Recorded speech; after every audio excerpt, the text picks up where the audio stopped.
This is Winnipeg Sports Talk Daily with Andrew Hustler Paterson and Michael Remis. Hey, what's up, everybody? Welcome to another edition of Winnipeg Sports Talk Daily. Andrew Hustler Paterson with you, along with Michael Remis. And it is, well, it's business day today on WST. We came through yesterday, was not able to happen because of the fire alarm chaos before the show. But you all came through on Monday with our biggest show ever. So we're coming through with Suit Day today on WST. Going to be lots of fun. It's also National Hot Dog Day. You know I've got takes on that. But the main course for this show today is going to be some more Jets off-season talk with Sean Reynolds, who's going to join us from the Okanagan. Rennie very kindly jumping on with us to give us his take on the latest around the Jets off-season. And Brandon Rewucki's going to come on as well. And then a little later on in the show, heading into Friday, where the Bombers will be taking on the Edmonton Elks. Rookie sensation, Blue Bomber receiver Dalton Schoen makes his first appearance on WST. So should be fun. I'm not sure whether we'll have too much for the Coolbet lines later. We're going to have to talk CFL and maybe look at the 3M Open in golf, because this is traditionally the most dead day of the year on the sports calendar. But that doesn't mean we don't have lots to talk about here on WST. A big shout out to the sponsors that make this show happen each and every day. Couldn't do it without you, including, of course, Princess Auto, Coolbet Canada, Canadian Club, Assiniboia Downs, the Nick and Nicky DQ, BP, Little Brown Jug, Not Auto Corp, Breezy Bend, Royal Sports, Manitoba Battery, Culligan Water, Vita Health Fresh Market, F Apparel, Wallace & Wallace, and, of course, our friends out at Aikens Lake Wilderness Lodge. Let's welcome in live from the boardroom, Michael Remis, to get this program going on. What's up, dude? Yeah, just here getting my typewriting done, feeling good. I'm here live from the boardroom in my suit. So shout out to you I thought you would for sure at least wear a hat today with the suit. No. I don't think I'm not an NHL player, Huss. Wasn't gonna put on a toque with the suit. So did a little hairspray. Not going to half-ass it. Yeah, the lid looks pretty good. Still hanging in there. Yeah. Although you're going to probably hang in there forever. Seeing the incredible coif on your dad, I think you've been blessed. Follically blessed. You're not going to be... you won't be having balding issues, I think, until... well, maybe your children will make your hair fall out. That could be something that could happen. Don't jinx anything. But yeah, we're feeling good. We said we'd put it on suits. Monday's show, we got over... Not only did we get to 300 likes, we had like 500. I think maybe even 6. Had to do it. Monday's show has 10K views on it. And we had like our biggest day ever for podcast downloads yesterday. So it may be, as you said, the slowest day on the sports calendar after the All-Star game, but lots going on. I mean, even I was playing hockey last night, and even in our dressing room, we're all talking about Dubois, what's happening with him, Matthew Tkachuk. It's funny, we got our own drama here we've been focused on, but Calgary, like the sky is falling there. I know Pat Steinberg's going to join us tomorrow, but it's crazy what's happening here with teams that were pretty good before, and now Calgary's really just fallen off a cliff. Yeah, it is not an enviable situation what's happening in Southern Alberta right now. And after the season that the Flames had, we're going into the playoffs. Many people thought that they would be the Stanley Cup champions. Shout out to Wrench Doozers with the super chat, WST Eye Candy Edition. Wow, did the suits clean us up that well? I will say this. Being a person that, used to work on the other side, within the Moose organization and Hockey Canada and whatnot, I had to wear a suit for the better part of, I don't know, a dozen, maybe 15 years. And there is nothing better about the lifestyle now of this. And even frankly, back at the old radio station, to be able to almost never put one of these things on. I will say though, Remo, and if you can see, I still can tie a tie pretty darn well. Check out that dimple right in the middle. We may need to do some WST, I don't know, maybe a special tie-tying video. We could probably get a lot of views on YouTube for that. That is exactly the sort of thing where people don't know how to do it, and they would go to YouTube to figure out, how do I tie a tie? We could make that happen. Yeah, I've been wanting to do more how-to videos. So, I mean, tying a tie. And shout out to Kenny's water bottle. KWB, what's up? Wow, I feel like I suddenly owe you guys money. No, that's only Ryan Friesen. You're good. You're good. And people are asking if we're wearing pants. I'm wearing sweatpants. I wasn't gonna ruin my suit pants sitting here. I'm gonna be honest. Like, I want to be comfortable. I don't know. I'm wearing my regular sweatpants. James Robinson, I want to know if the lads are wearing slacks or suit shorts. Suit shorts, John Lou style, everybody. I love the fact that is, in fact, borderline acceptable right now. And I'll tell you what, the other thing that I could not be more in support of, that has been somewhat of a fashion trend, is wearing runners with suits.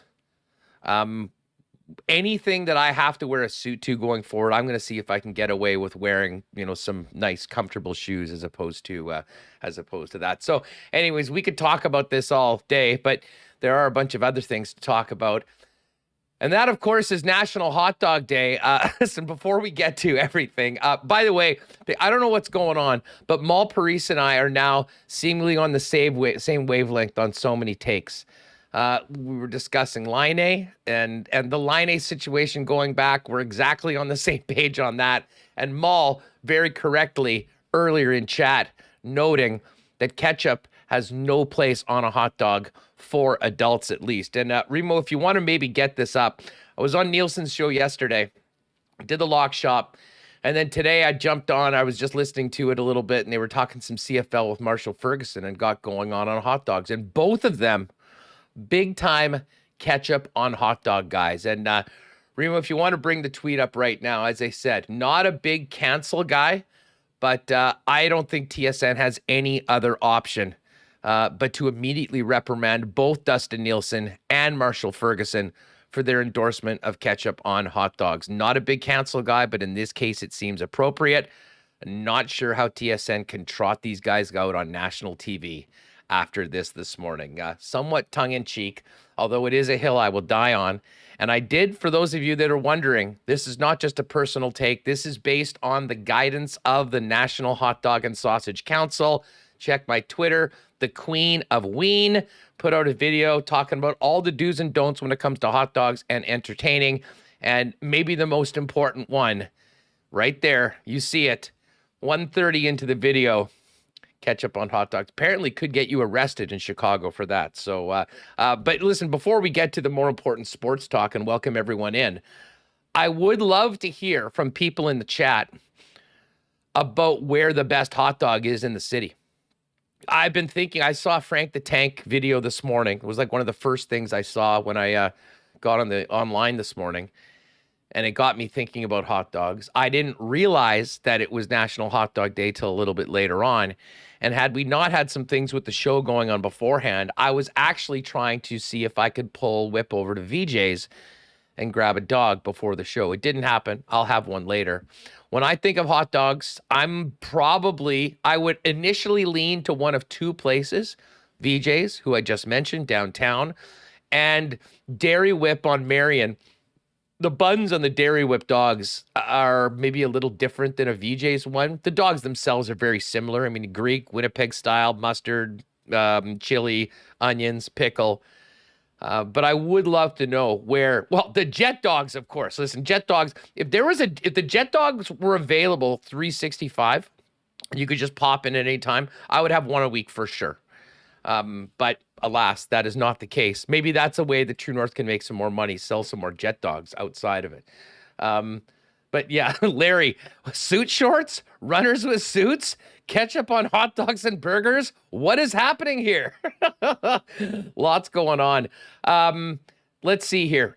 Skinner's Lockport, definitely a popular spot. I have had a Skinner's dog. Those are good before. Although I'll tell you what, I've driven out a couple times to Lockport, and I know Skinner's and the Half Moon are the big spots. I go to Sonia's Stand. Sonia's Stand is an absolutely elite drive-in. One of the best drive-in burgers I've ever had. Awesome fries as well. But again, we're talking hot dogs. So if you have a suggestion on where your favorite hot dog is in Winnipeg, hit that up in the chat right now on YouTube. Remo, what's your take on that? Going out for a hot dog or making one at home? Yeah, it is National Hot Dog Day. We're going to celebrate, start the show here, July 2022. And I want to say I'm not here to cancel anyone for food takes. If someone's going to like, a certain topping on a pizza or on a hot dog, let them enjoy what they enjoy. However, when he told me that Nielsen has put ketchup on his steak recently, I started gagging. So I draw the line there.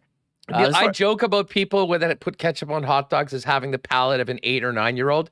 Nielsen legitimately does have the palate.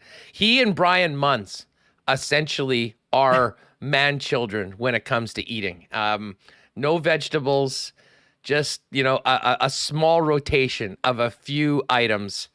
Essentially, the big kids version of chicken fingers and fries for 40-year-old men that are doing quite well in everywhere else in life, with the exception of developing as adults when it comes to food. Yeah, so, for me, when I'm going to the grocery store, I enjoy Winkler Meats, the one with the bomber logo on them. They make a good dog. I've served them at some barbecues, and everyone's asking, what kind of dog is this? But usually when I'm at Winnipeg Beach at Salty's, I usually hit up there.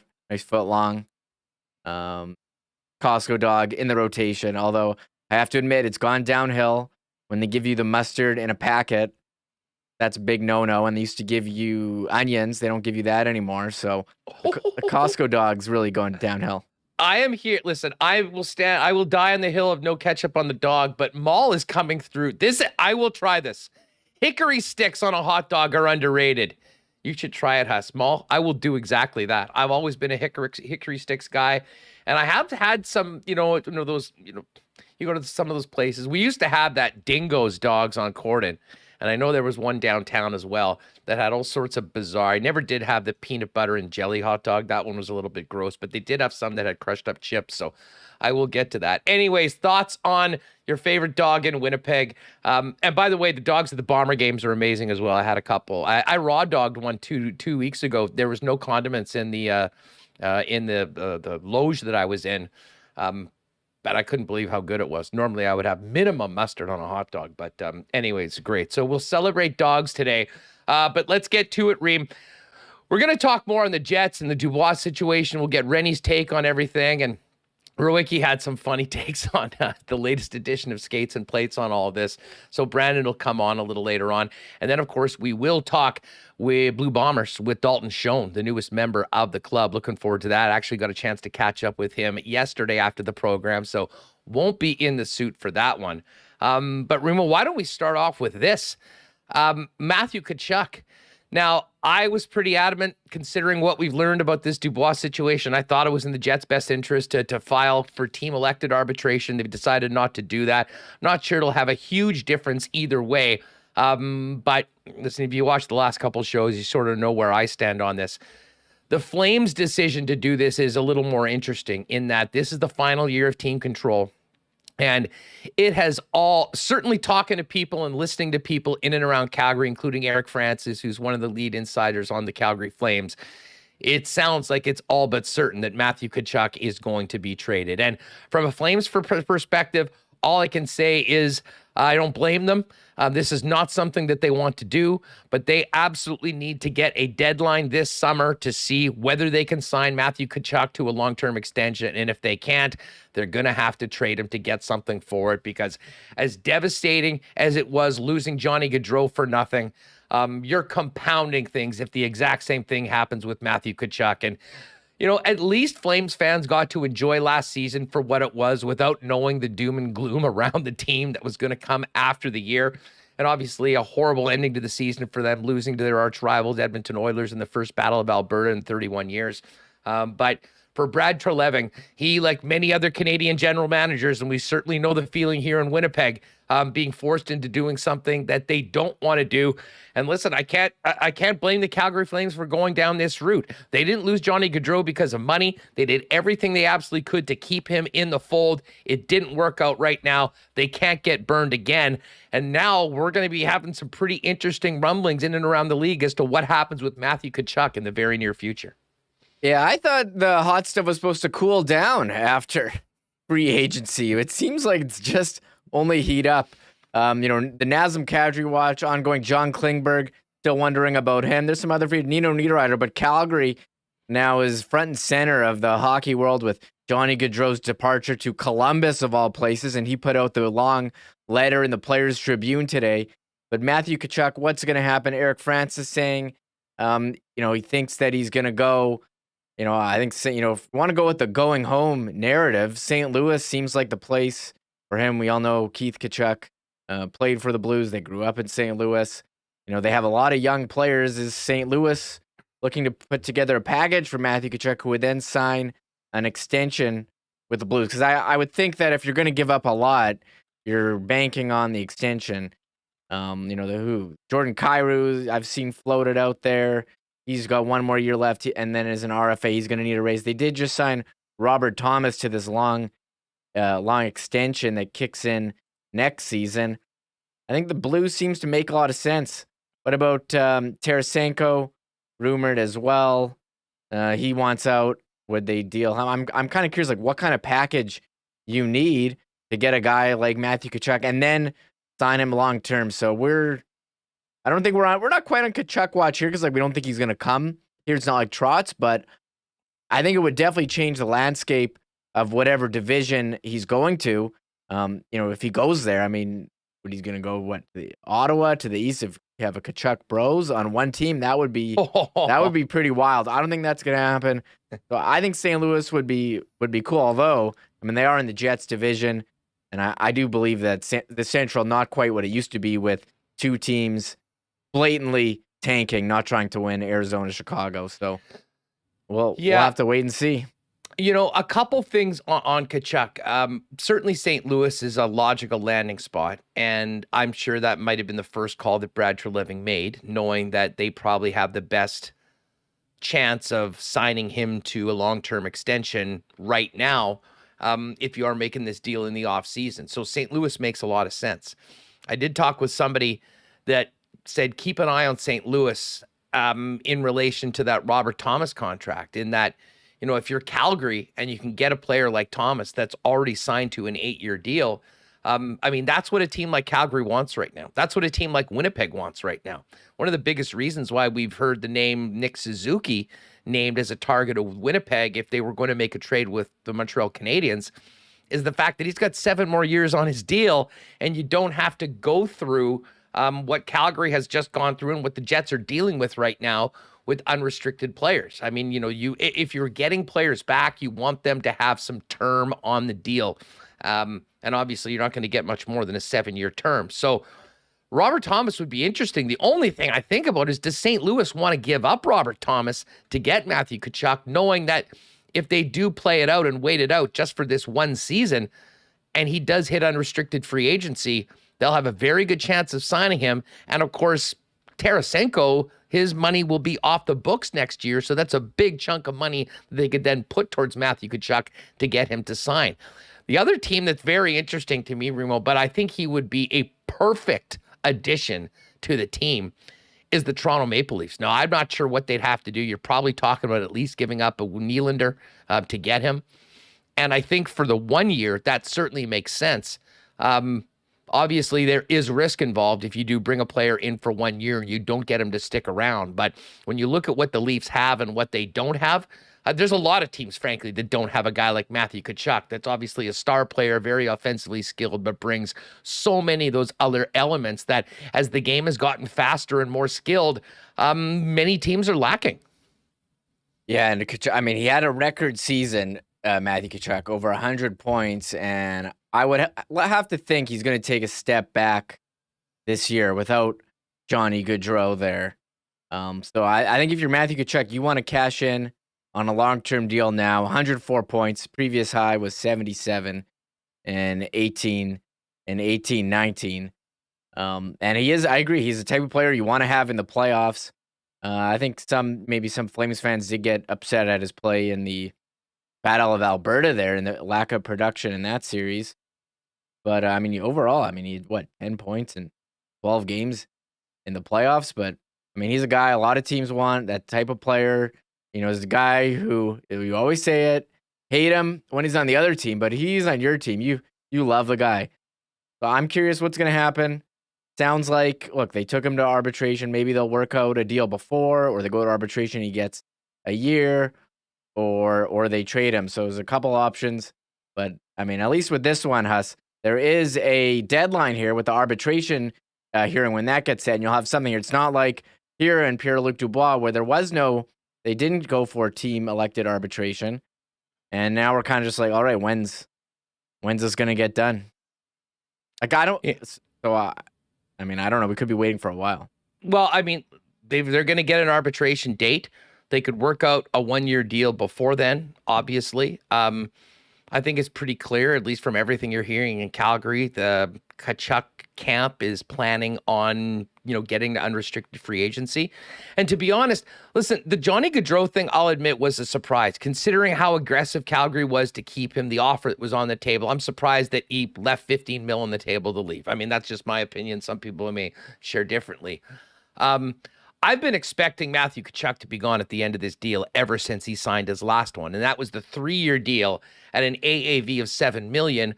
But what was key was the fact that the salary last year was $9 million, which meant that was his qualifying offer this year. And by the team electing arbitration, the floor of Tkachuk's salary is still $9 million. I mean, I think he's basically playing for $9 million this year. I'd be surprised if it was above that. But it does take out the opportunity of an offer sheet in the meantime with the Calgary Flames, and I think they can work on the trade that makes the most sense for them. So, as we mentioned, my pal Pat Steinberg, nobody closer to the Flames than Pat, is going to join the program tomorrow. And we're also going to have a couple other big stories. I've been holding off, kind of getting too much into this Hockey Canada story this week. We spent quite a bit of time talking about it in the last couple. But many of the players, as I suggested was about to happen, have come out. And if they've been able to plead their innocence and clear their names, they've done their best to do that. So by process of elimination, people are sort of seeing the people that were involved, or at least are believed to have been involved. And this is getting to a very serious point. And the National Hockey League's doing their investigation as well. Scott Stinson is going to be on the program tomorrow to discuss that.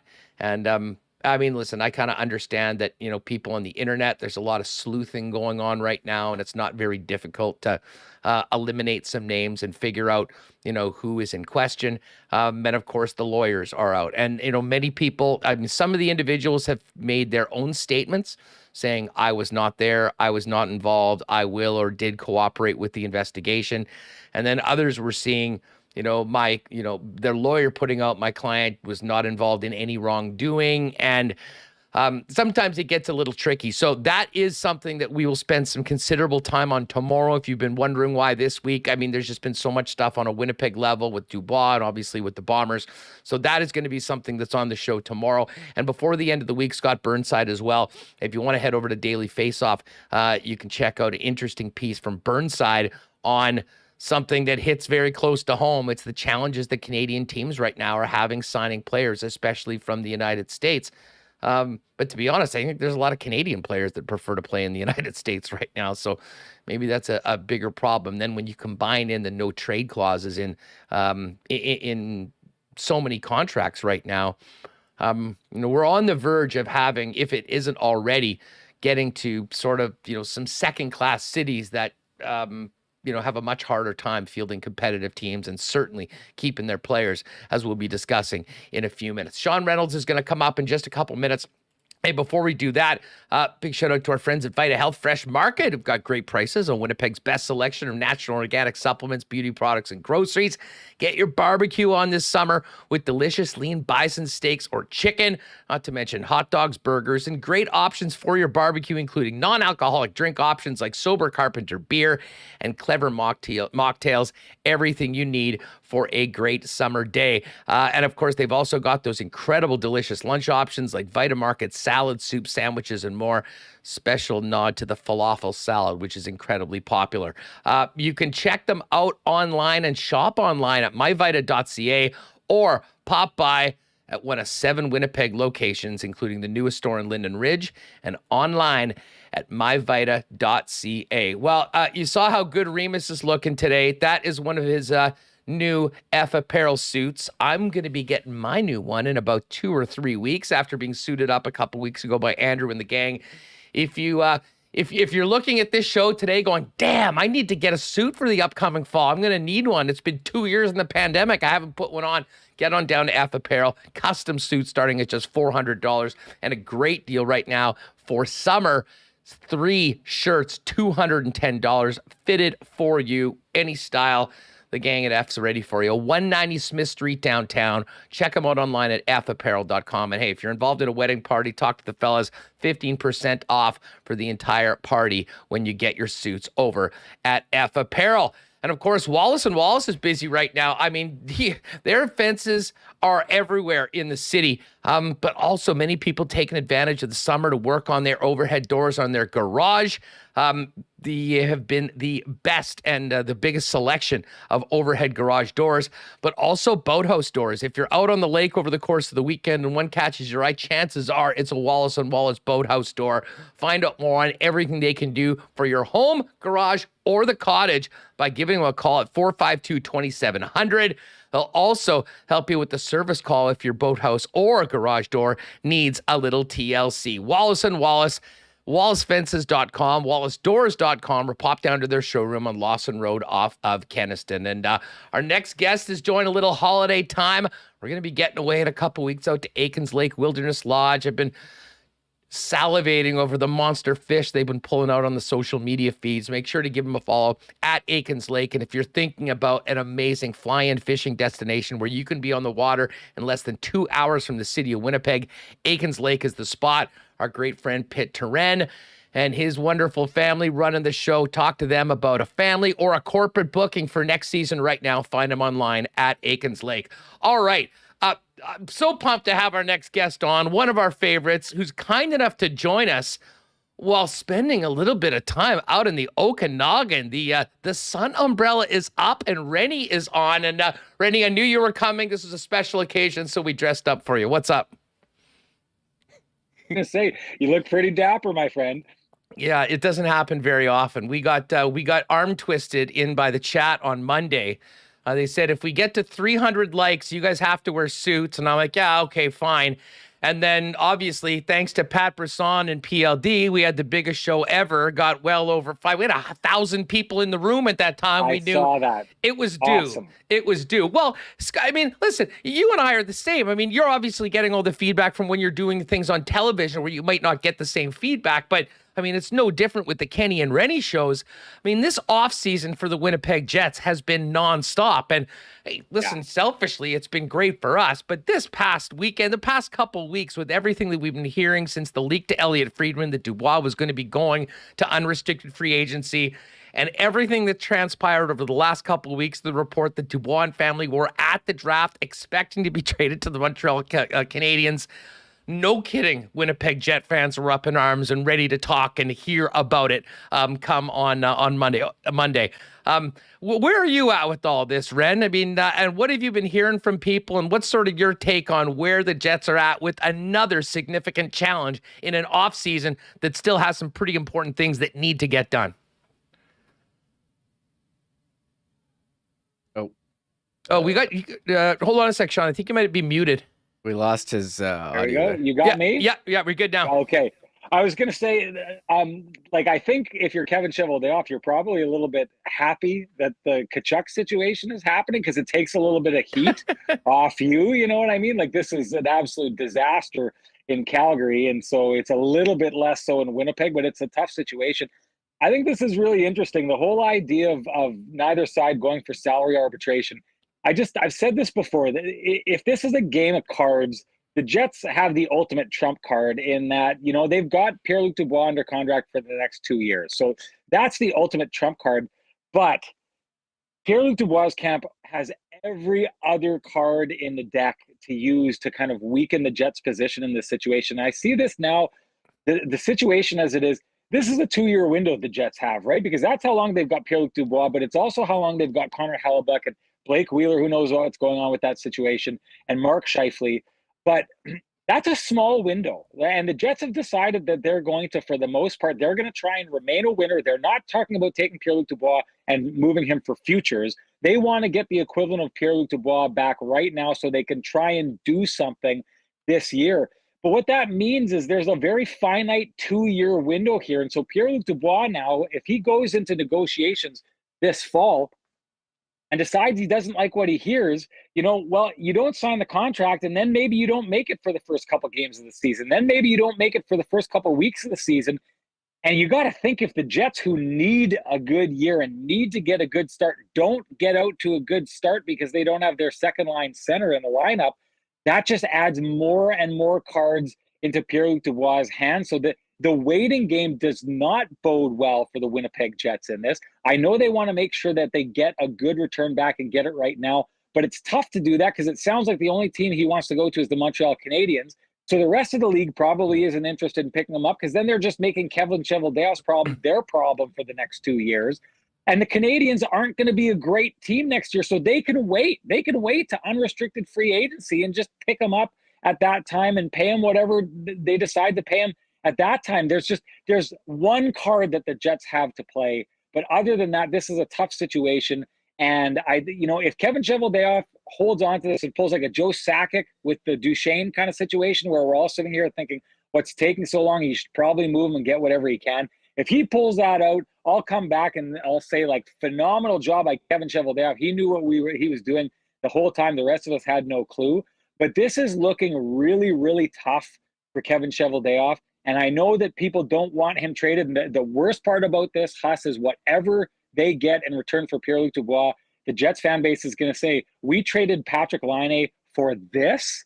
It's such a tough spot to be in, but I don't see a path to getting equal value for Pierre-Luc Dubois or Patrik Laine in a trade like this because there's just too many cards the other camp has. Well, yeah, I mean, I will agree with you. Although the one thing that's so strange about this, Rennie, is that this never happens. I mean, I was listening to Brian Hayes on Overdrive yesterday talk about it. We had a good chat with Dave Poulin. Agents with players that have 2 years left under team control don't start going to the media and talking about how excited or how much they want to play for another team, albeit because they're an RFA. I mean, the way this has been done and the public nature of how it's been done, I think has done an incredible disservice to Pierre-Luc Dubois, because I'm with you. I don't see, barring an offer that knocks Kevin Cheveldayoff's socks off right now, I don't see a trade happening with Dubois before the season. And they, for better or worse, have turned him. I mean, it was a WWE-style heel turn, at least to the Winnipeg Jets organization and the fan base. That's certainly the way it's been taken. And for a guy that's had his issues in Columbus and came here and had a strong year last year, he will be graded, I think, barring some sort of a change, very differently. Or maybe they're going to have a nice sit-down interview and couch everything before in and around training camp and get things out. But I really don't understand. I think that they must have thought that they were going to be able to get this done and make this happen right now, because you don't do that knowing the other side of it, which could be a very, very difficult situation for Dubois. But listen, you talk about the potential of him holding out. I was pretty clear on Monday's show. I was hoping to hear the Winnipeg Jets decided to do what the Calgary Flames did and elect for team arbitration. If you know that there's 2 years left of team control, nothing's changing that. You could get some cost certainty. I think it might have helped them if they were going to be trading him at the deadline to a team that would get him for a playoff and another full year and 2 playoffs, having the cost certainty. Any thoughts on why the Jets opted not to go down that route? Well, what do you think the benefit of them was to not do that? The only thing I can think is that they're trying to de-escalate the situation, because Yeah. I agree with you 100%. It would have given them so much more control to do it in this manner. And the only thing I can think is that they're trying to say, hey, okay, whoa, let's throw out an olive branch. I think they still want to maybe try and make this work. But to your point about the way that this is all unfolded, I just think the whole idea of a fan base being upset with Pierre-Luc Dubois, because of this, the heel turn, as you called it, which I entirely agree with. If you bring him back, then you bring him back into that environment where he's playing in front of a group of fans. He's essentially said, thank you and I appreciate you, but I don't want to play in front of you. I'd rather be playing in front of a different fan group. And Huss, I just think this ends up being, as rough as that sounds and as bad a situation as it sounds to be a player playing in that, I think, again, it's tougher on the team. And it's just another card that Pierre-Luc Dubois' agent holds in this situation, because the Jets need to sell tickets right now. They need to have an engaged fan base. They can't have a fan base that's saying, I'm not going there to support this guy who doesn't want to be here. Like, they can't have anything around that fans are going to turn their nose up to or have to plug their nose and go buy tickets. They want reasons to be excited, and having a centerman that you're going to be watching, knowing he's going to be leaving at some point and doesn't really want to be here right now. I don't think that makes things, exciting for fans, or that's not a sales ticket or a ticket sales feature. So this situation, I just think the more it's funny. You asked me about the Jets. The only thing I can think about the Jets with that strategy is to de-escalate. But every single thing that I see happening on the other side of things, on Dubois' side, is escalating, constantly turning up the pressure on this situation. And I think just trying to force a move. I mean, clearly coming out and having the news leak that you are going to be leaving in 2 years is a pressure tactic. Everything that I've seen from Pierre-Luc Dubois is a message saying, I'm going to be leaving 2 years from now. You should probably move me as quick as you can. And that's every move that I see looks like that to me. It looks like a move by Brisson to turn up the heat and say, listen, I know you've got him for 2 more years. You'd be better off moving him down the road. Yeah, I know the market isn't what you want it to be right now. It would still be better for you to move him right now. That's the best bet for you to do. Well, and that's what I agree 100%. And that's why the tactics they've used make no sense. And listen, Pat Brisson, respect. I mean, he's Sidney Crosby's agent. This is one of the most respected guys in the game. We've never seen this sort of a move before. And, in a lot of ways, I think they've overplayed their hand, because if they wanted to facilitate getting him traded, doing this publicly only puts more pressure on Kevin Cheveldayoff to make sure they don't look not only to their fan base, but also to the other 31 general managers, that they can be manipulated and pushed around like that. And to your point, I mean, listen, they're not in a better situation to trade Pierre-Luc Dubois today than they were 3 weeks ago, after they'd mentioned that he's going to UFA, and now this target of Montreal. Some teams won't care. Some teams are thinking about the next 2 years, and I think that will certainly be the case at the trade deadline. But others will be saying, hey, we don't want to give the assets that deservedly you should give up to get a Pierre-Luc Dubois if the next thing that is going to happen is that we're going to lose him in 2 years. So I'm not sure that they've done anything productive when it comes to actually helping him get out of Winnipeg, if that's the end goal. Oh, the mute went back on, Sean. Sorry, I thought that happened.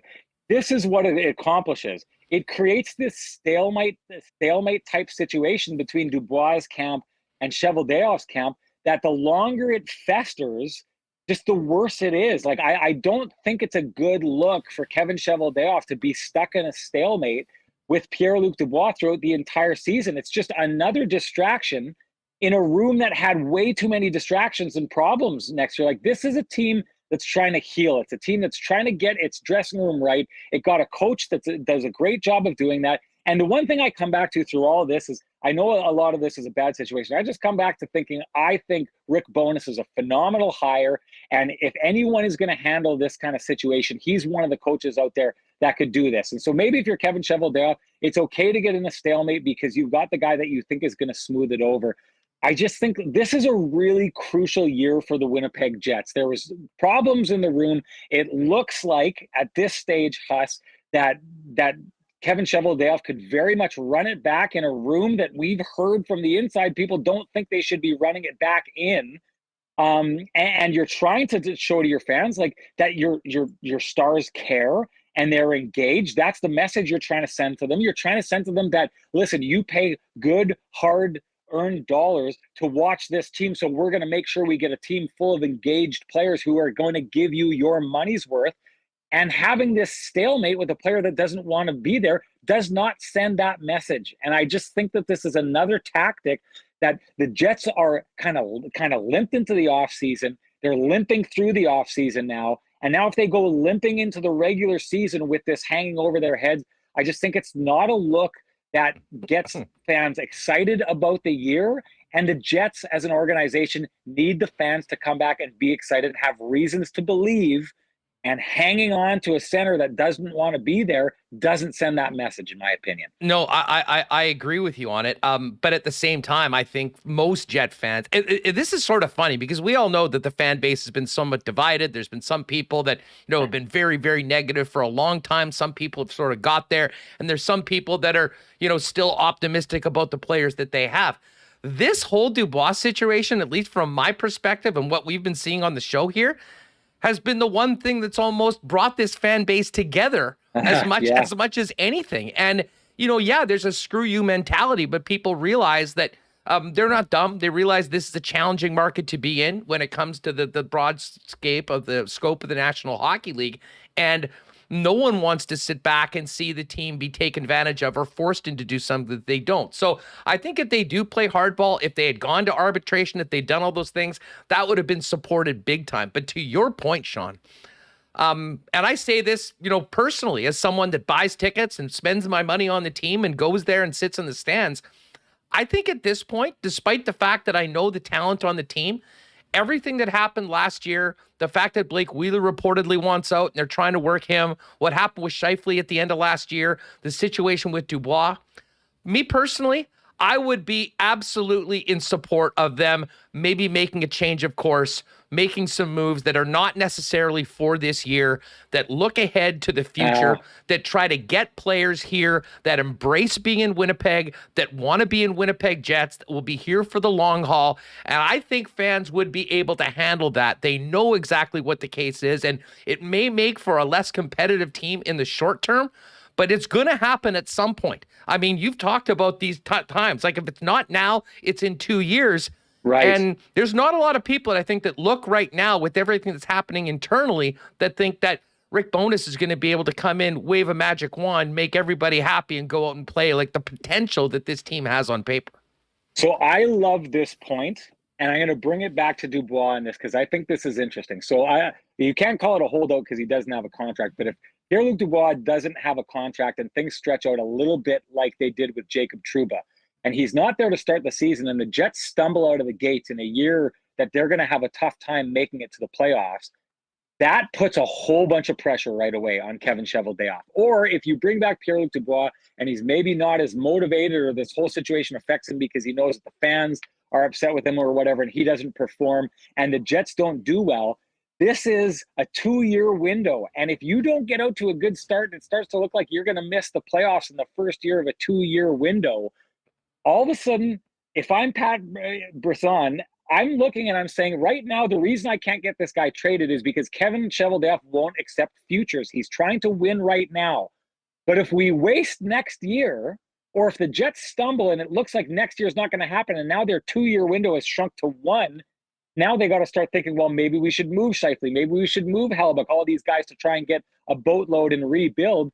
Maybe what happens is this, you can affect the situation with Pierre-Luc Dubois and push and start wasting some of this window and starting to make the Jets look at the idea of maybe it's not about trading these guys and getting a return right now that helps us right now.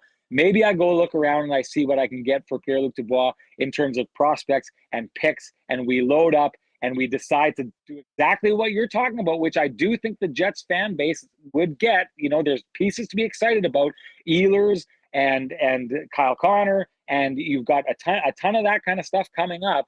If you can get, as an agent, and back Chevy into a corner and have him start thinking differently about what kind of moves he wants to make, or that he'd accept futures instead of what right now. That's the thing that I'm interested in how this goes, because I do think Pierre-Luc Dubois has the power to do that. It's a pretty bold move to pull it off. I know that we speak, and I've mentioned it many times, we talk about this 2-year window with Hellebuck and Scheifele and Dubois contracts, Wheeler as well. I mean, until he's gone. Yeah. But is it really a 2-year window? Is it more a 1-year window? Like the Winnipeg Jets can't afford to have what happened to the Calgary Flames with Johnny Gaudreau. I mean, to me, it's this year or bust, because I mean, I don't think the plan is like, hey, we're going to grind these guys and go as hard as we can for 2 years. They're all going to go and we're going to start again from scratch. I mean, that would be insanity to me. It would be. So you're right. It's not a 2-year window. It's essentially a 1-year window.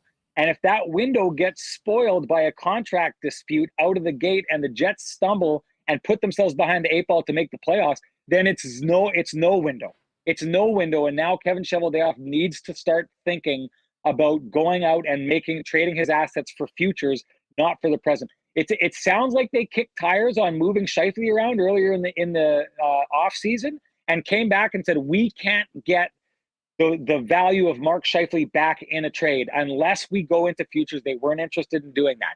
That's the problem right now. This market is too locked up. You're not going to trade Pierre-Luc Dubois and get Pierre-Luc Dubois back. You're not going to trade Mark Scheifele and get Mark Scheifele back. But you would go and find some teams, if you can find the right partner, who would take those players and give you a boatload of assets that you could use in the future. The Jets don't want to rebuild, but the exact thing that you're saying here, I think, is Pat Brisson knows that's right around the corner for the Winnipeg Jets. And maybe if he can get Kevin Cheveldayoff to see that that's closer, objects in the mirror are closer than they appear, then maybe he can get him thinking differently about what kind of return he would accept for Pierre-Luc Dubois. Yeah, and I understand why the ask right now, if you're Winnipeg, would be a player like Nick Suzuki. I mean, they want a guy, and I think that, we were just talking earlier about Matthew Tkachuk, and if they were going to trade him to St. Louis, it was interesting. They just inked Robert Thomas to an 8-year deal. Teams like Winnipeg and teams like Calgary want good young players, and they'll maybe take a lesser player or one that's less proven if they have term on the contract right now. And to me, that's everything. There are some younger players that are still out there on the UFA market that were unqualified RFAs. We talked about a guy like Sonny Milano. But if you're moving a Scheifele or if you're moving a Dubois, it is absolutely imperative that you end up getting players that will be around longer than this 2-year window right now, Sean. Yeah, and I mean, I don't know. I get why the Jets want to do this. I think the Jets are taking a look at Rick Bowness coming in here, and they're seeing something that I bet in retrospect, they're thinking, maybe we should have tried this earlier. Maybe we should have moved on from Paul Maurice and saw what this group would have looked like under a different coach. So I understand why it's tempting, because I know at the very top of this organization, they had a ton of belief in a team centered around Mark Scheifele, Blake Wheeler, and Connor Hellebuck. That, they had championship belief in these guys. So I understand, one, the fan base is disenfranchised. What's the quickest way to get them back? Well, go out and win, succeed. So that's the quickest way to get butts back in the seats. But two, I still think that there is this belief within Kevin Cheveldayoff and his group that assembled that core, that they want to be validated. They want to know that they were right, and they were right all along with that core. And maybe if they would have made a different move, that things would have been different. And I think that's kind of what this year is all about. If those guys, if you nailed them with truth serum, I think that you'd hear that from them, that they really want to see what Rick Bowness can do with that group, and maybe see if Jeepers 2019, 2020, 2021 may have been a lot different if we would have made different choices. And this is going to be the litmus test to see if that would have been a lot different. And I think it's fascinating, because we've all felt this, like Frank Saravelli, not to hang him out to dry or anything like that. Frank Saravelli, who's a brilliant hockey mind and really knows hockey, thought the Winnipeg Jets were going to win the Stanley Cup last year. And he wasn't alone either. He wasn't alone, and I know a lot of other people thought that as well. I know that this fan base has constantly thought there's just something off, and it's just like that engine that is not quite running, that if you just went in and you're like, oh, this belt slipped off, and you put the belt on, and now it's humming and it's everything you expected it to be. I think fans, that's been the torture of being a Winnipeg Jets fan for years, is you felt like you had a hot rod and there was just a belt slipped off that you couldn't find somewhere. And this is the Jets taking one last chance to slip on that belt and see if it, if their engine runs as hot as they thought it would. Well, it is a great point. And the other thing, and this is just from a fan perspective, I mean, you know this city and you know this fan base. They want nothing more than to wrap their arms around this team, have it be theirs. And to be honest, a number of the top players in this team have made that difficult the last few years. And then Dubois was the one guy last year that we saw working his ass off each and every night. Many people thought would be a guy that would be the culture carrier going forward. And it's I mean, for compared to all of the teams, talent-wise, it's here. The likability of a lot of the teams, especially at the top, is low. And maybe if they do make some moves and can kind of increase that, you'll have the people behind you. It might make for a more difficult season this year, but there's going to be pain at some point happening. And I do wonder whether what's happened over the course of this past month or so might have at least changed the options and the thoughts in the top of True North. Hey, quickly before we go, what are you doing out there? Oh, I came to visit my aunt and my uncle. They've got this is the Okanagan right behind me, and they've got one of those like wakeboarding boats. Nice setup. Awesome. So come out here. It's they've got a great setup here. It's great. I did want to make one point before I go. If you can just give me just a little bit of time. I wanted to talk to Jets fans about Pierre-Luc Dubois. I know people are upset about this, and I know when this kind of stuff happens, there's this feeling that you kind of want to go and beat up on the idea of being a Winnipegger and people wanting to leave. I think you have to take into account what we're seeing around the league. Johnny Gaudreau leaving Calgary, wanting to go home. I think that I still believe that we're going to see Matthew Tkachuk eventually end up back in St. Louis. I think it's where he wants to go. I'm not sold on Patrick Laine staying with the Columbus Blue Jackets. I still think that there's a chance he's going to end up somewhere. These are all guys from the same draft year, but it's this same era in which I think stars are getting more comfortable with the idea of not only playing their dream sport, not only getting paid the money they want to live, but leading the dream life that they want to lead. I think that this is a new age player thing where they want to get everything they possibly can. And if they can, they go after it. And I think that's what you're seeing from Pierre-Luc Dubois here. So everyone out there who's kind of thinking oh, it's the Jets and it's this city and how come, this always happens to us and whatever. I think you're going to see, and if you notice and you take a look around the league, you're going to see it happening all over the league. And I'll say this about Pierre-Luc Dubois. He gave the Jets a 2-year head start to figure this out and get something back. He didn't leave this to the last minute, and you're not going to, have the carpet pulled out from underneath you the way it happened with the Flames and Johnny Gaudreau. I think there's an ability to look at this situation and have as a fan, as hurt as you are, have a little bit of respect towards Pierre-Luc Dubois that he gave the Jets the heads up that he gave them, and not feel burned by a guy who's basically doing something I think a lot of new age players are going to be doing. Well, so did Evander Kane and Jacob Trouba. They're just doing it as publicly. I mean, obviously Trouba did have the infamous "I want to play on the right side" press release from Kurt Overhart.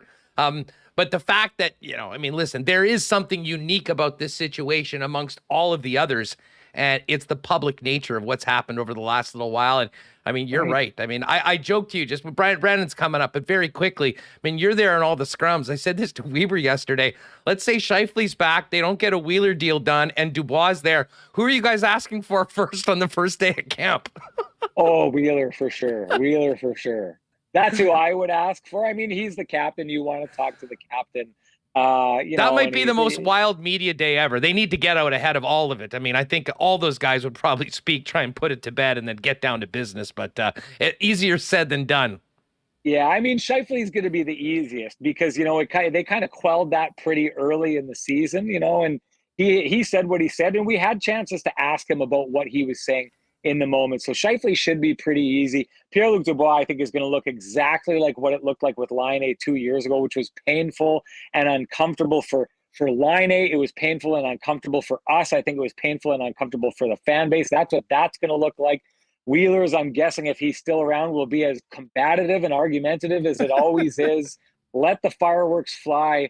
There's not going to be a dull moment for the Jets coming up here, I don't think. Well, it's good for business for all of us, that's for sure. Although would like to have maybe a little bit more good vibes around the team at this point. Agreed. But there's a lot of time left in the summer. We'll see what happens. Pal, have a great holiday. Thanks so much for doing this. We always love having you on the program. Enjoy your time away, and we'll look forward to catching up when you get back to the Peg. Yeah, you bet. And I just wanted to say shout out to your viewers for pumping the numbers they did the other day. I saw you guys hit that mark, and I was so proud of you. You guys deserve it. You work your tails off. I love that people are flocking to the forum. It's great. Appreciate it, Rennie. Thanks so much. And obviously, Kenny and Rennie had some great off-season stuff as well. A couple little bit of time off right now while Ken hits the Manitoba Golf Tour. But you can check that as well out at the K&R YouTube site. And by the way, another great crowd tonight.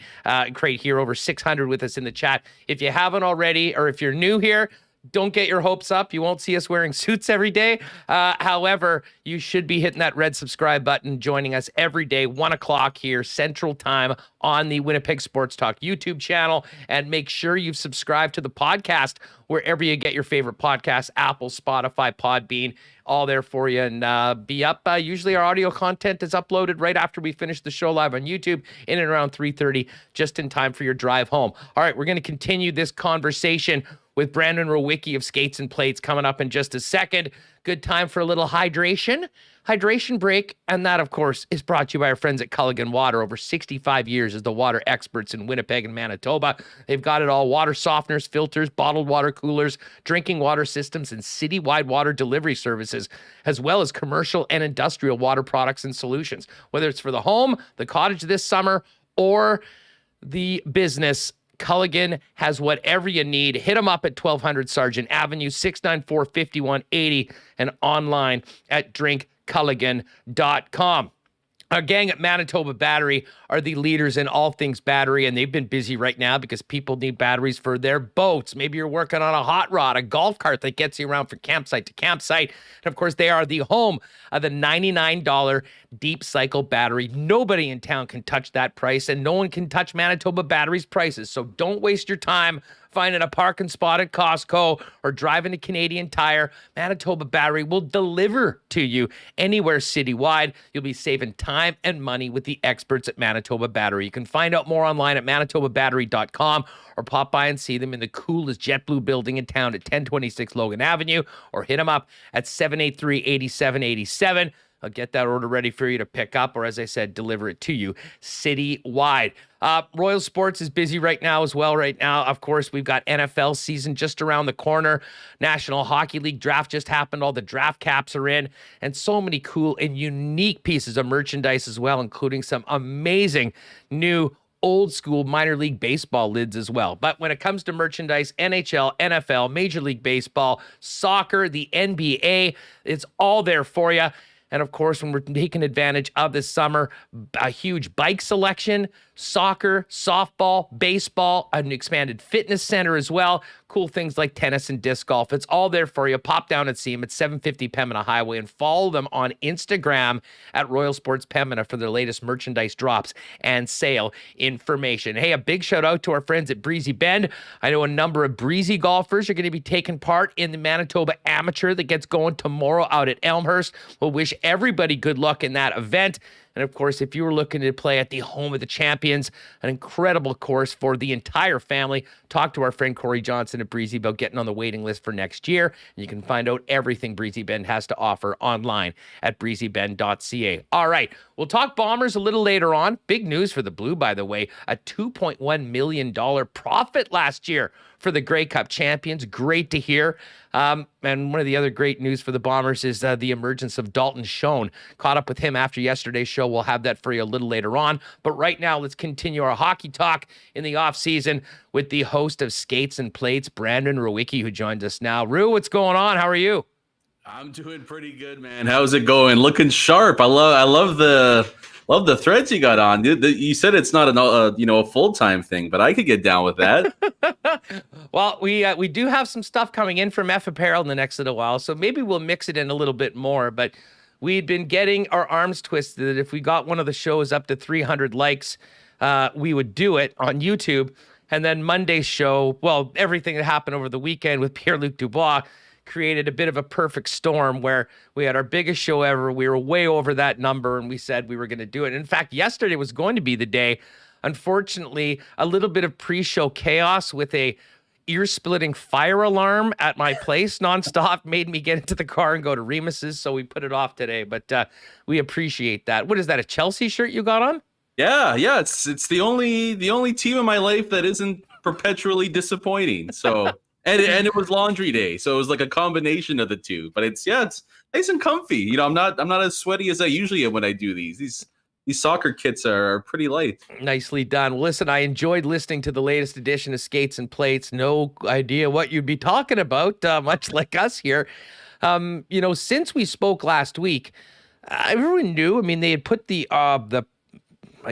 released the information to Elliot Friedman a couple weeks ago that Dubois was planning on hitting unrestricted free agency.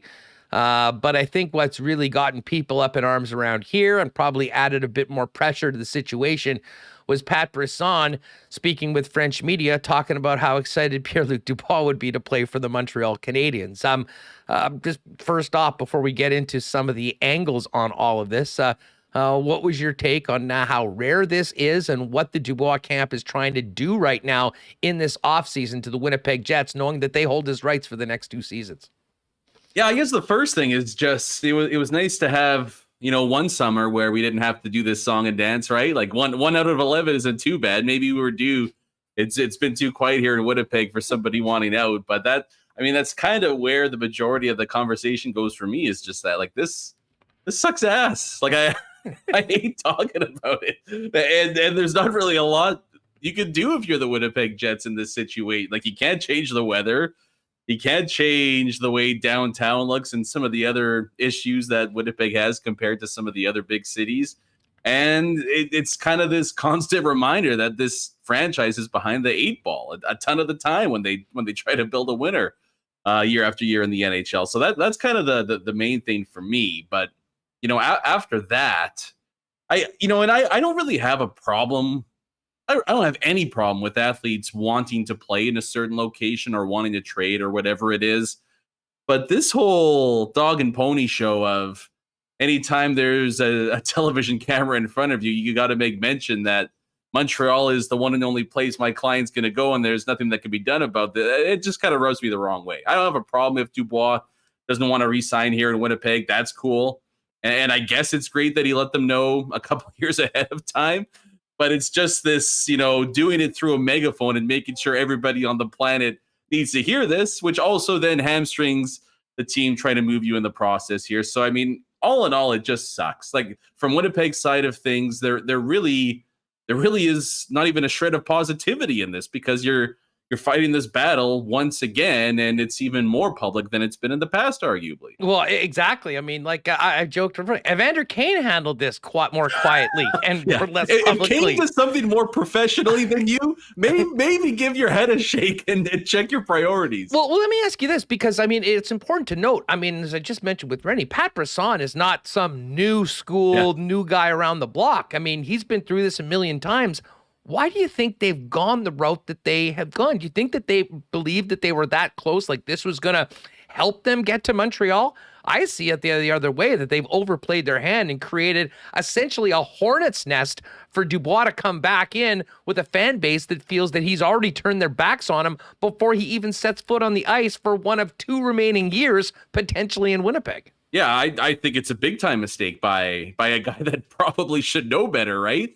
Because and maybe that kind of tactic could work with 25 other GMs, but like you're talking about the one GM who has the most freaking practice in doing this and has shown time and time again he's willing to be over patient in a lot of cases and making sure that I'm doing the deal that I want to do and I'm getting the return that I want. And if you don't like it, enjoy playing in Winnipeg, pal. You made the great point on the latest Skates and Plates, and folks, make sure to check that out wherever you get your podcast, that, if there's one thing, people have had their criticisms of Cheveldayoff, but I mean, you had said, if there's one general manager I'd want being in Winnipeg handling this situation right now based on previous experience, it's Chevy. It is. And it's crazy to say that, right? Like, it's not that you wouldn't feel confident with like a Joe Sakic or a Stevie Y or anything like that, but has he not hit, I don't know, 3-4 home runs in this situation in the past? Like the Kane trade was a massive haul. The Jacob Trouba trade, while at the time looked a little underwhelming, has proven to be a big time win for the Jets. And what's important to note about the New York trade is that had gotten to the final year. Like we're 1 year away from that. And Trouba and Kurt Overhart basically said, from all reports, the only place we'll sign an extension is in New York. So in some ways, they sort of tied Cheveldayoff's hands. And I think considering that, the return was quite good. Brisson has essentially tried to do that an extra year early in this situation with what's happened this summer. Yeah. And even Patrick Laine, it's a different sort of scenario. But again, you're talking about a guy that wanted out, and you're able to turn, a top line winger into arguably a top line center, but and Chevy pulled that one off too, right? So yeah, I wondered, you kind of touched on it a little bit there. Was there maybe some bad blood that a trade was set to go through or almost went through, but then didn't, and somebody backed out and this and this? So, you screw us, we're going to screw you a little bit here. Like, I wonder if that maybe played a bit of a role in it. But yeah, that's the other thing that stands out to me is just that you can, and I'm in this camp too. Like, you can complain that the offseason has been subpar at best so far for the Winnipeg Jets. You could say this team is a far cry from where they were a few years ago. But I think you're lying to yourself if you don't have confidence that Chevy's going to be able to put the Jets in a good spot in a really difficult situation, because he's shown maybe his best attribute as part of being a GM for this team is that when a star player inevitably wants out here, he's able to turn a really, really rocky situation into a win for the Jets. Well, that it's certainly see, there's the positivity that we needed. We haven't had a lot of it. There's a great angle for Brandon. Our GM gets good trades when they put out. Yeah. They have to do it. We were just talking. I mean, it's been quite clear that the organizational plan is that the organizational plan would be to try to win this year. I mean, you've still got a lot of really talented players. They believe in the guys. They thought last year was an aberration. They've got a new head coach coming in, and they wanted to do that.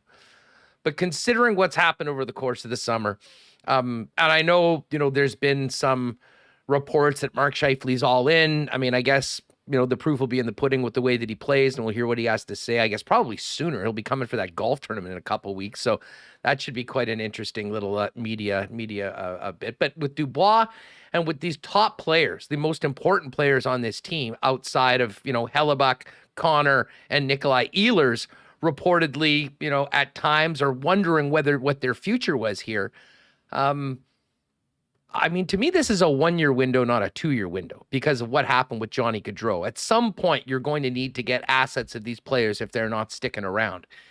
And I do sort of wonder if maybe for the first time, they're considering potentially a change of the plan of attack when it comes to when you're going to trade some of these guys, because they certainly don't want to end up like the Calgary Flames with what happened with Johnny Gaudreau. I think that's safe to say.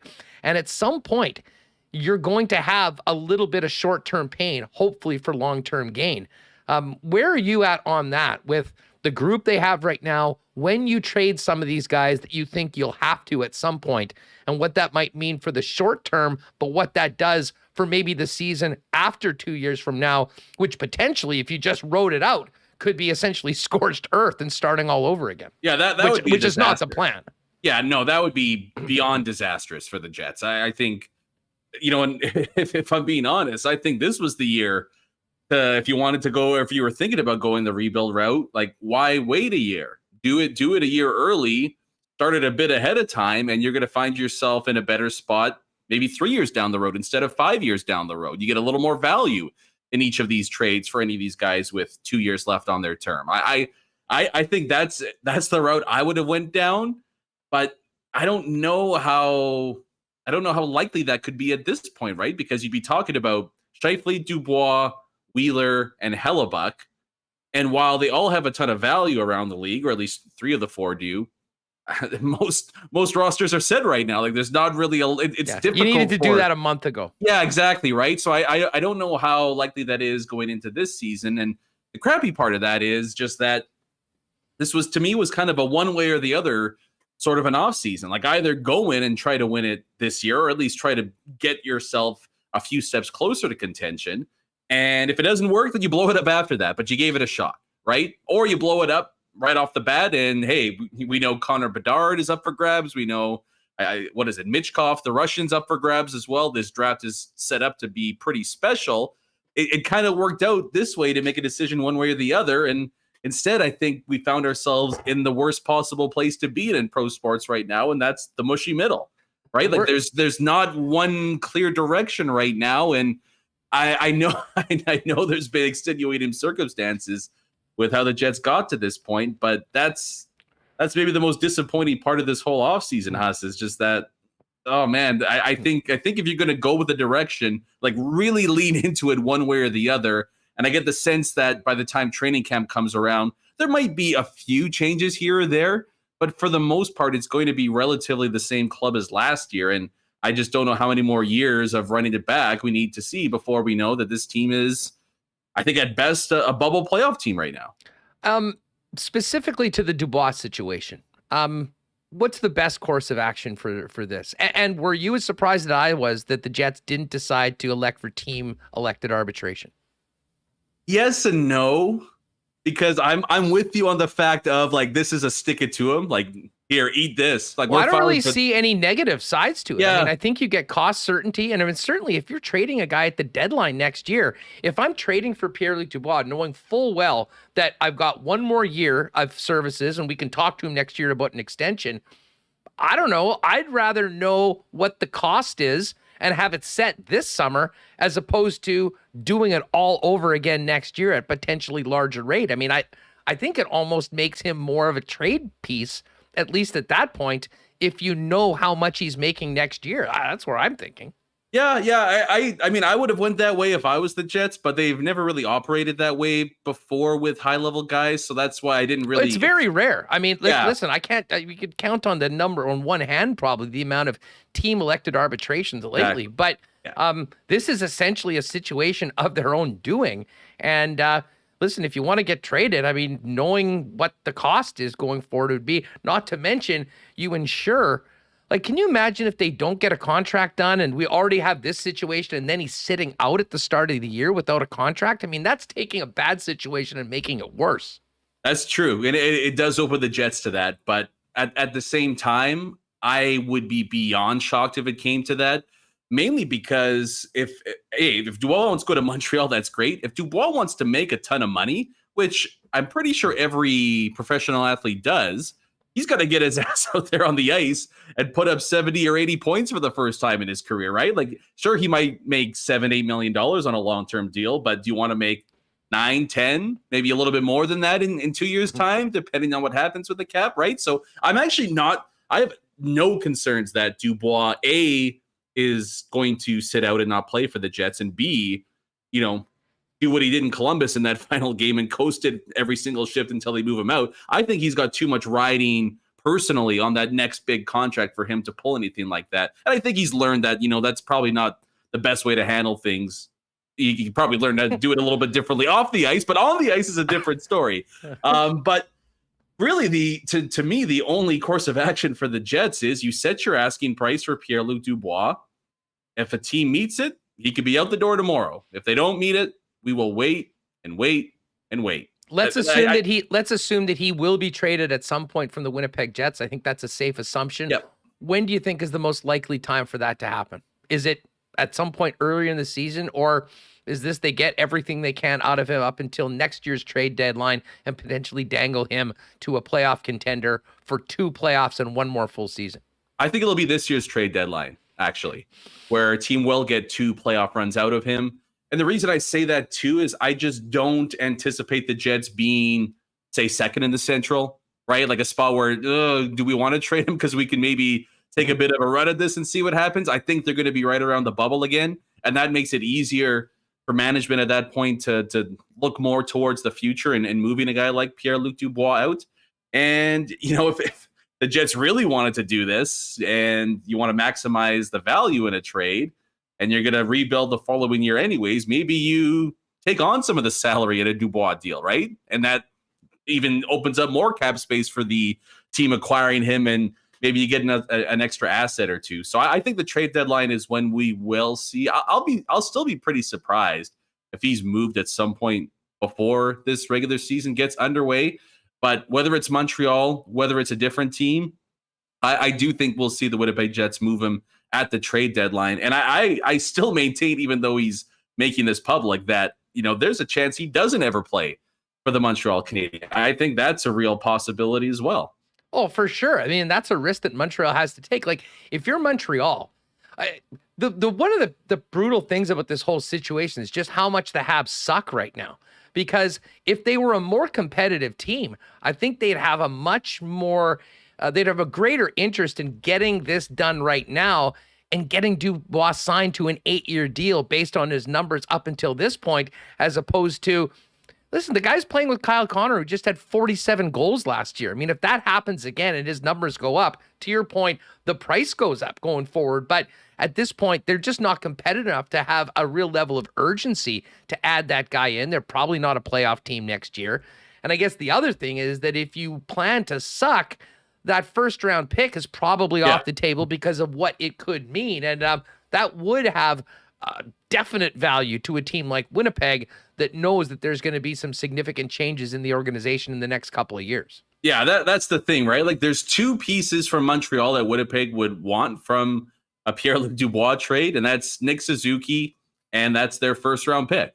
And Montreal, I mean, I guess they could. It'd be insanity to move either one of those for Pierre-Luc Dubois right now. So that's why I just don't see anything happening with Montreal here. And I don't think the Habs are all that. There's not a lot of emphasis on them making this move right now because it doesn't really fit with what they're trying to do. I mean, the Habs have by far the worst defense in the NHL right now. Their goaltending situation is completely up in flux. Like, nobody knows what's going to happen with Carey Price this year. And who knows what happens with Martin St. Like, teams all the time get that big bump when a coach comes in and they fall back to earth the following season. Like, there's the chance that the last place Habs take a bit of a dip if they don't have the same response under Martin St. Louis. So there's just, to me, there's no scenario where Montreal moves either one of those two assets. And if that's the case, then guess what? Just because you want to go there, Chevy he's under no pressure to make the move to deal you there right now. And that's why ultimately I think you could see a team like maybe Los Angeles, maybe a team like maybe not so much Carolina anymore because of the Burns and the Pacioretty trade. But some of those teams that were in on Mark Scheifele, maybe you see them start to circle back around on Pierre-Luc Dubois. Because if I'm LA, for example, look, we're not Montreal, but you're telling me that if you got Dubois for 2 years with palm trees and celebrities all over the place, that you couldn't convince them, hey, you want to sign here and live your life for 8 years at $8-9 million in California? 100%. You trade him to the Kings or the Ducks. I mean, one of those teams, it might be a perfect spot for him. And if the Habs think that no matter what, he's just going to be there for them in 2 years, signing a team-friendly deal, I got news for you. A lot of things can change, and that certainly is going to be something that the Jets will be thinking about. As far as Dubois goes, like, let's just assume that there's no issues in the room. And I don't know, that's probably a foolish assumption based on last year. But let's just, for sake of argument, saying, hey, everything with the team is fine. But the public nature of the way that this has been played out obviously went over terribly with Winnipeg Jet fans. What do you think it's going to be like for Dubois to come back out and take the ice for game number 1 of the regular season? Considering how cantankerous the group was to begin with, and now really feels like they've had their back turned on them by a guy that they welcomed with open arms and supported unequivocally for the last season and a half, especially the first year where he really struggled. Yeah, he'll get booed. I don't think he really cares. So it's like, oh well, right? Like I don't think it'll be like like a Corey Perry arena-wide sort of a boo, but I think people will be upset and rightfully so, and they should if they don't. Hey, I come from Philly, like Philly sportsdom, and if you don't like something, go ahead and boo your ass off. And if it's something like a player requests you to trade out, then you have every right to boo him any chance you get. But I don't think it's going to be like a year-long thing between him and the fan base. And to be honest, like if you're the Winnipeg Jets players in that room, it's Like, what's the big deal? We've been through this one before, right? Yeah. Like Ehlers, Connor, like how many of these guys have, like, this is just old stuff. I really don't think it's going to be a distraction in any way, shape, or form, as long as Dubois comes out and gives 100%. And I truly, really believe that he's going to do that because, like I mentioned earlier, 60 points is great, but 80 points and doing everything else he does during a game of hockey gets you potentially $10 million a year. And if he wants to make an extra $10, $15 million, then he's going to go out there and he's going to, I'll tell you what, though, for the Jets. I mean, there's definitely a self-inflicted target on his own back, though. I mean, just what if he scores once in the first 15 games? That would be Philly. Welcome to Philly, man. Yeah. That's exactly what would happen there. And that's not going to change anytime soon. But yeah, like I have no problem again with players wanting out. I want to go here. I want to go there. I want to do this. But I don't feel bad for you when things don't work in your favor. And that's the amount of pressure that he's putting on himself right now to perform and to do that pretty early this season. Yeah, the rules are the rules, and they apply to everybody equally, and that's why they signed a CBA, and you got to live with it. I'm just so surprised that this would come from Pat Brisson, and that someone that is so experienced, and they had to know that this was an incredible risk, at least just for his well-being and the atmosphere around a guy like that coming back, because I mean, Brisson also knows that Kevin Cheveldayoff's not going to be pushed around. And the fact that they made this so public, in fact, almost doubles down on Chevy's need to make sure that they make the trade when they want for what they want. So it doesn't set a precedent that anyone could just do that. And the Winnipeg Jets are going to bend over backwards to accommodate maybe taking 50 or 75 cents on the dollar because of something outside of their control. Yeah, and that's kind of why I like the theory, conspiracy theory, if you will, that there was something in place at the draft, depending on who you talk to and what you read. And for what I don't know why, for every reason it fell out, and they're just kind of like in screw you mode. That to me, that's the only thing that makes sense, because I agree. Like, Pat Brisson is too smart to go down this path without a major reason to do it. And he knows, you would have to know how Chevy does business. I don't know how many of his clients have been with the Jets, but I mean, it's pretty obvious what his reputation is around the league as a bit of a hard ass and stubborn when he wants to get his way here. So I'm sure a lot of people are pissed off right now between Brisson, Dubois, his camp, and Chevy, the management group here, and that's why it's gone to this point. But the main thing for Jets fans here is just that he's not going to be pushed around, Kevin Cheveldayoff. Like that, and that's kind of what you need in this market. Like, you need somebody that is going to be notoriously difficult to deal with, because the second you roll over for somebody, it's going to be player after player, high end, low end, whatever it is. Nobody's going to want to be here, and that would really be the death blow for this Jets organization. And Chevy has, and he will, and has to find a way to be bit of a hard ass in all these situations. And I think do it. And I think the fan base rallies around that point, to be honest with you. I mean, in a hilariously ironic way, this whole episode, the last couple of weeks, has brought this fan base together more than anything that's happened over the last 12, 18 months. Yeah, for the first time in years. That's all it took, was another holdout, right? Or another trade request. That's a little bit. What do you make of the Calgary situation? Pat Steimer is going to join us tomorrow, and he's obviously very close to it. I've been talking to them off air. And I mean, Flames fans devastated after the highs that they had with that incredible team this year. Johnny's gone, left $15 million on the table to get out of Calgary, and now it certainly sounds like Matthew Tkachuk has probably played his last game as a Flame. We can relate, right? Like, that's a pretty rough couple of weeks out there in Cowtown. But you know what? Jamie McCowan broke Dale Howardchuk's ribs a couple of decades ago, so I still don't really have a whole lot of sympathy for anything that comes out of that province over there. But I mean, they really have no choice to move Matthew Tkachuk right now, right? And they're in a more dire situation because he's a year away from UFA status.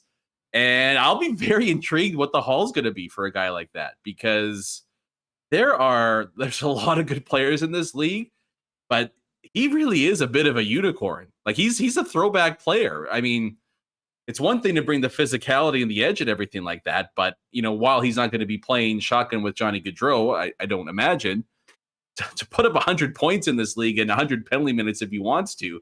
There is so much value in that, and he's one of those rare wingers that can really drive his own line. Like it's almost like you're acquiring a centerman in terms of value here. So it's a massive blow to the Flames, and it's almost a little bit similar to what Montreal had to go through the previous season, right? But like Montreal went from Cup finalists to dead last in the matter of less than 12 months. And you wonder if the Flames go from essentially first place in the West, to one of the big time players in the Connor Bedard sweepstakes this upcoming year because they lose their two best players right now. The funny thing is they're almost like Winnipeg in that they've got an elite all-star goaltender. They do have some other pretty good talent. Like, I don't think they can go from there to here. They probably just go from there to, an average team. And as you mentioned, that mushy middle is the place that is not a great spot to get stuck in, where you don't really have a chance of winning, but you're really far away from really getting the assets and the pieces that you need to take a huge increase over the course of the next few years. And Calgary had been mired in that for a few years before last season, and it seems like very quickly they're right back to where they were. Although I will say this, would it shock you if Daryl Sutter went all Daryl Sutter on the Flames and said, hey, we're the underdogs. I can bench press 550. Let's go out there and shock the world. Like, you know what I mean? Like, that wouldn't surprise me either, that everybody, all the big guns want out of town, and then the Flames give up like 2 goals a game for the rest of the year. They find a way to knock Vegas out of the postseason or something like that. I can see it right now. Training camp is starting at the ranch in Vegreville. Guys are going to work on the farm for the first couple days before they even hit the ice, and that is going to be a team that no one's going to want to F with next year. Brandon, great stuff. As I said, I listened to your Monday pod, and we all know what the big topics are in and around this. But the fact that we are now July 19th and things not only haven't really been solved, but there's been another. The power poll of fires, if you will, has a new one with number 80 at or near the top of the list. Never a dull moment, that's for sure. Good for business, I guess. Good for business. Having said that, I don't know what I'm going to talk about, because it's like the same old, like, you just need something. You need one domino to fall here for the Winnipeg Jets. And like, kind of the scary thing, right? Like, I saw a tweet today, NFL training camps start like next week or something. Yes. I know there's still time, but there's not really time. Like, if the Jets want to make additions or subtractions or whatever it is, like, do you want to wait till August to make that happen? I have a feeling that whenever trades get completed, and this is not just for the Winnipeg Jets, I'm sure the Matthew Tkachuk situation as well. These trades are going to maybe take another team. They're going to take a lot of time and a lot of work. And like Dave Poulin said, there was a time where you'd get a week or two out of free agency and the general managers basically turn off their phones and go to the lake and say, okay, I'll talk to you in the last week in August or the first week in September. That is not the case this year. And whatever it takes, these are incredibly challenging deals to make for a number of reasons that we've talked about. And the work that goes into making them happen is going to be long. It's going to be tireless. And it might take a considerable more amount of time to get things done. And that is just part of the waiting game that I guess we started right when the Jets were eliminated from the playoffs, and are still talking about many of the same stories as we get into to the month of August. Great stuff. When's the next S&P dropping? Yeah, Friday morning. Again, not sure. Maybe it'll be about. Did you see Jim Toth's absolutely asinine, disgusting take on hot dog toppings earlier today on National Hot Dog Day? Oh, no, let me guess. Ketchup was number one on his power poll? Number one and the only one on his power poll. Well, as I said, and we touched on this at the beginning of the program, but you may have missed it. Dustin Nielsen and Marshall Ferguson today were talking about that and outed themselves as ketchup guys. And I tweeted immediately, TSN should immediately reprimand both Nielsen and Marshall for their endorsement of ketchup on hot dogs. I'm not a big cancel guy, but in this case, it seems appropriate. Not sure how TSN can trot these guys out on national TV after this. Send him to The Hague. That's the only place you belong if you got to take like that.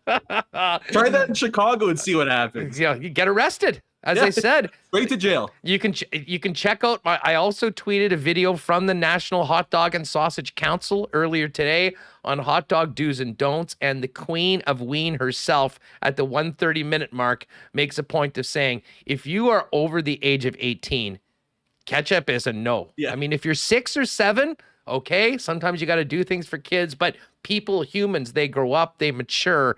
Obviously, that hasn't happened with our friend Jim. All right, mustard, onions, and relish all day. That's the proper trio, and you're good to go. I'm going to VJ's right after here to get one. Let's do it. Sure. Brandon, thanks for doing this as always, man.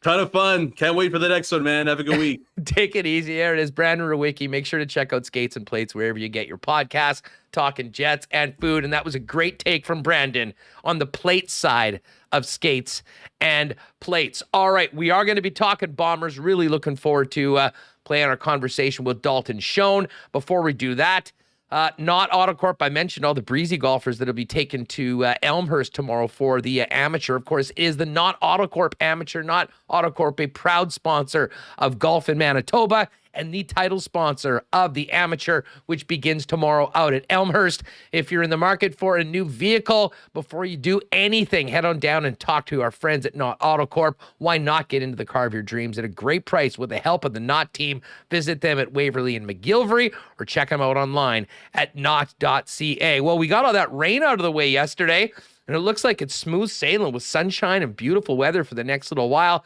Might be a great time to pop by your local beer store and stock up on the good stuff from Little Brown Jug, whether it's the 1919, the Hefeweizen, the Folkfest Lager, all sorts of great summer beers available, or you can try the summer variety pack as well with 4 different Little Brown Jug favorites. But maybe the best spot to do it is heading down to the brewery and tap room on William Avenue. Try a few for yourself and take away anything you'd like for home in cans as well. And of course, you can also check out all their beers and order online at littlebrownjug.ca. Boston Pizza, great spot to watch the game. Not much going on tonight, but tomorrow, CFL doubleheader. We'll get to the lines and Coolbet lines at the end of the program.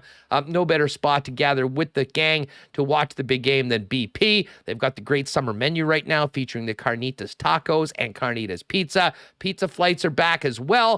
And of course, if you're staying home, you can always check out their game day deals and order online at bostonpizza.com. All right, we're talking Bombers for our good friends at Princess Auto, proud sponsors of the Winnipeg Blue Bombers, and of course, the presenting sponsor of the Blue Bomber Tailgate. Make sure you get outside the stadium a little early before the next home game and take advantage of $5 beers, $3.50 hot dogs and pop, DJ Finesse spinning, and great prizes from the Princess Auto team. And of course, Princess Auto is the place where you'll find the best deals and the most unique assortment of tools and equipment around. Everything you need to complete the projects on your list or start something new is at Princess Auto. 2 Winnipeg locations, Panet Road, Portage Avenue West, and you can always shop online 24/7, 365 at princessauto.com. All right, as I mentioned, after yesterday's show, got a chance to catch up with Bomber rookie standout receiver Dalton Schoen. A little bit about his background, what it's like being part of the Grey Cup champs and the start to his season heading into Friday night in Edmonton. Here's Dalton Schoen on Winnipeg Sports Talk. Dalton, what's up? Thanks so much for joining us. How are you? I'm doing great. Thanks so much for having me. Well, it's great. People are still buzzing about that game on Friday night to get to 6-0. I want to talk a little bit about your background, but first up, I mean, how much fun was that playing in that atmosphere and getting such a big win against another undefeated team at IG Field?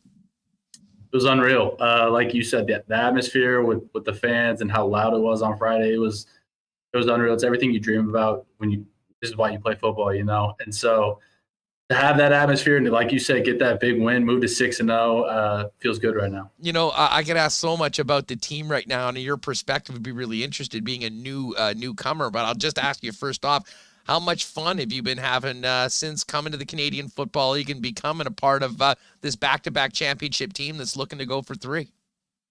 I've been having a blast. Before getting up here, I obviously did some research on the team and stuff like that. And the first thing you see is back-to-back champs, and then you see how passionate the fan base is.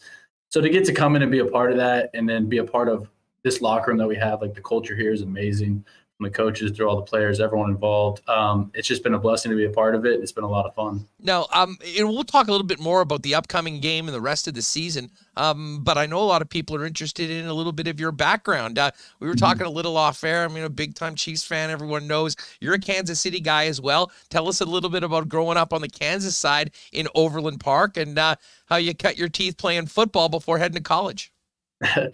Growing up in Kansas City was fun. Obviously grew up a huge Chiefs fan, huge Royals fan, all of that. And then college-wise, grew up a huge K-State fan.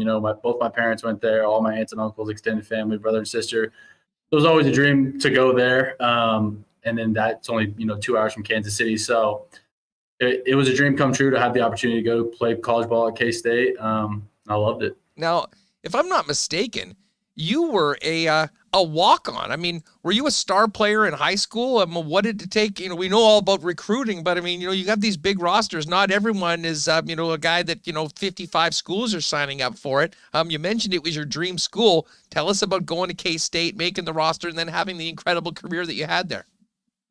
Yeah, the recruiting process for me was tough. I grew up playing football, basketball, and baseball, and so you kind of miss out on like those combine type camps and other places where you can kind of boost your recruiting numbers or whatever it may be. And so it was tough for me, and I didn't decide until, kind of my junior year of high school that I really wanted to play football in college. And so then kind of around that time, junior going into senior year, I was more of a D2, D3 type prospect. I was also knew I wanted to do engineering though. So, I was kind of limiting my schools to schools that had good engineering schools. But always in the back of my mind, I was hopeful to go to K-State, it was a dream.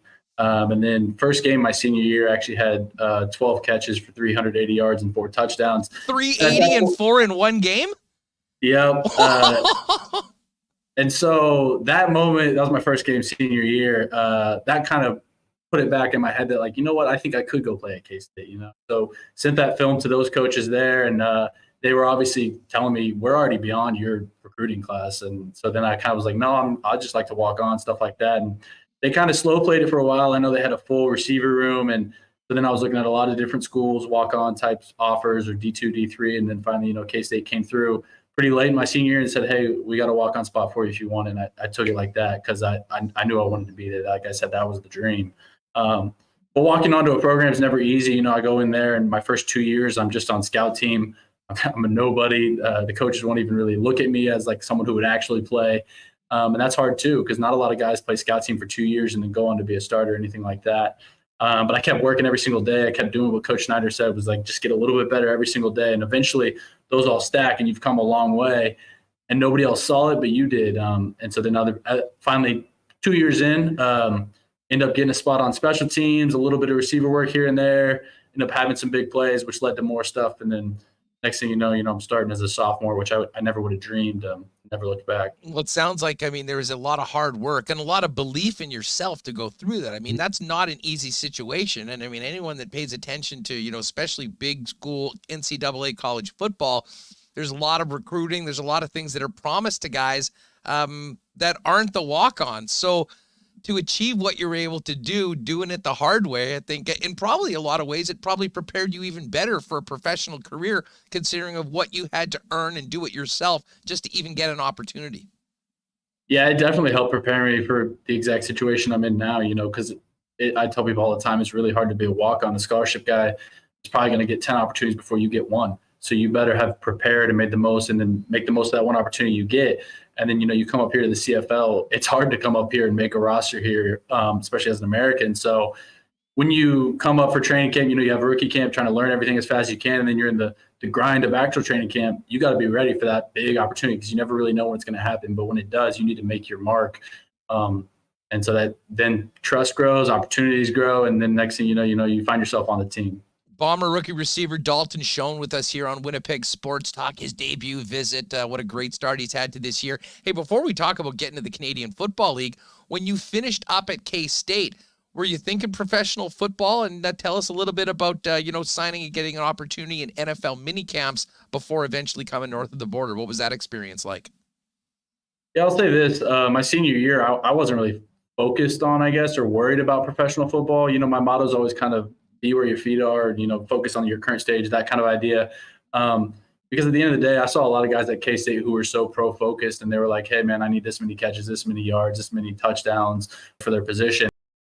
Whereas my mindset was I was a team captain. I was like, we need to win. That was all I cared about, was winning games for our team.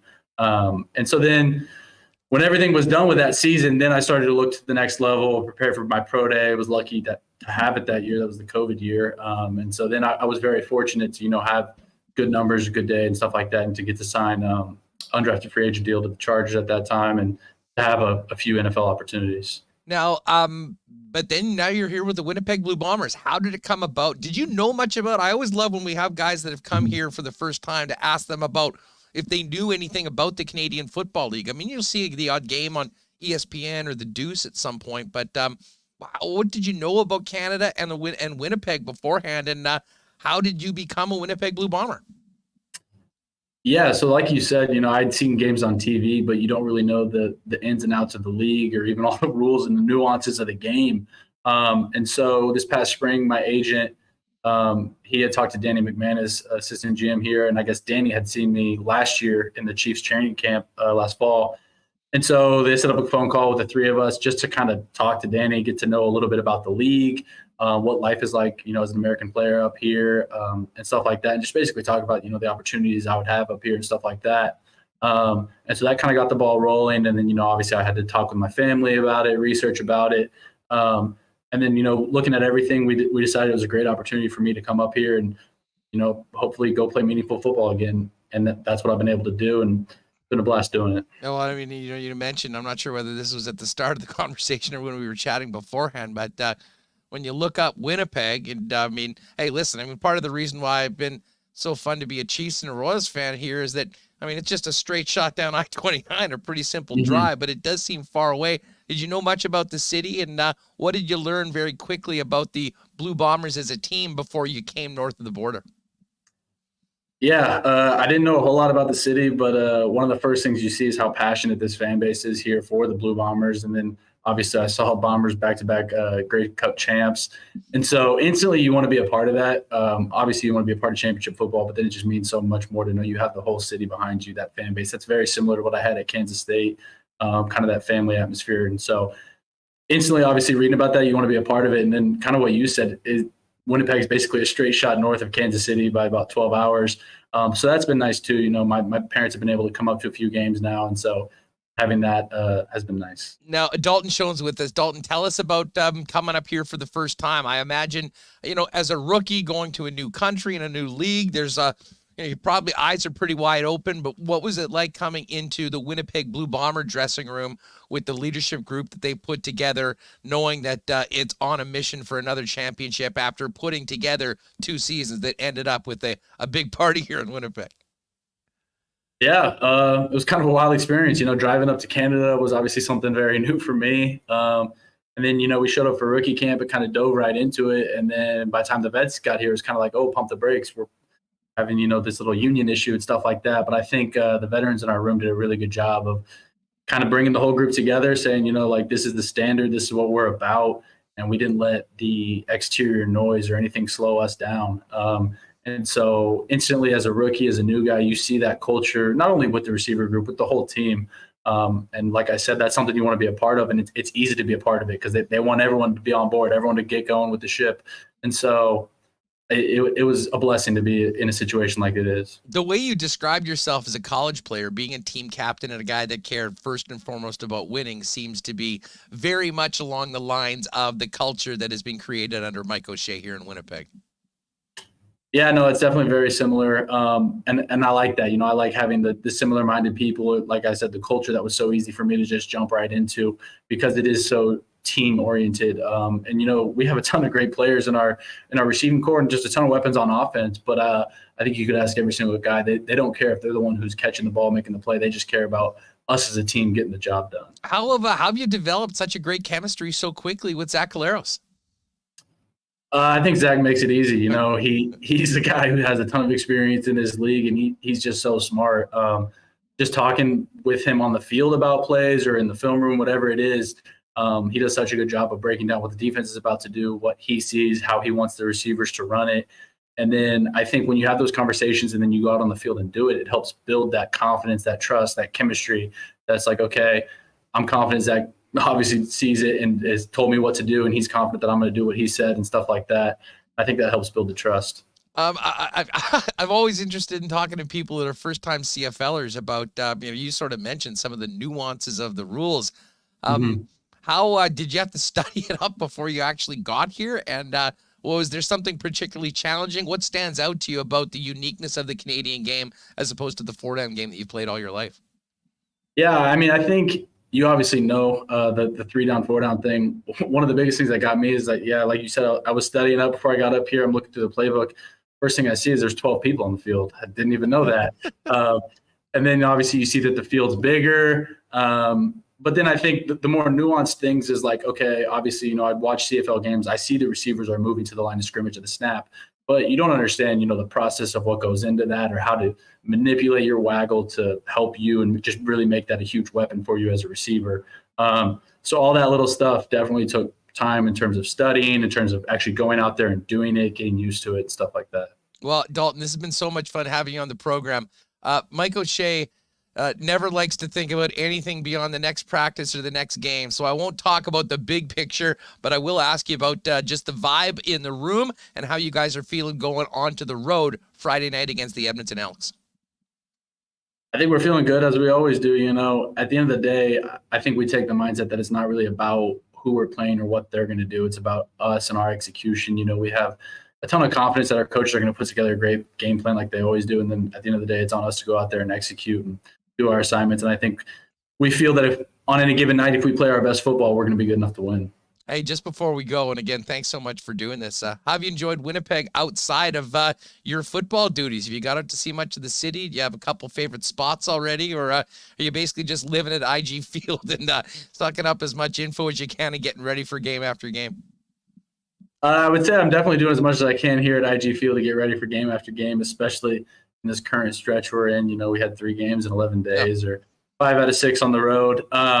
And so I've definitely been spending a lot of time preparing, but I definitely have had some time, to go see the city or, go find nice spots to eat, stuff like that. Well, I'll tell you what, the place to be right now is IG Field. I know you guys are on the road a little bit, but if the rest of the games are anything like Friday night, hopefully we'll have some more evenings like that. And bottom line, keep talking about the Bombers, keep putting up ticks in that win column and moving closer to a goal of another championship. Dalton, really appreciate you joining us. You've been just a great addition. Everyone in our chat's been talking about you for the first few weeks of the season.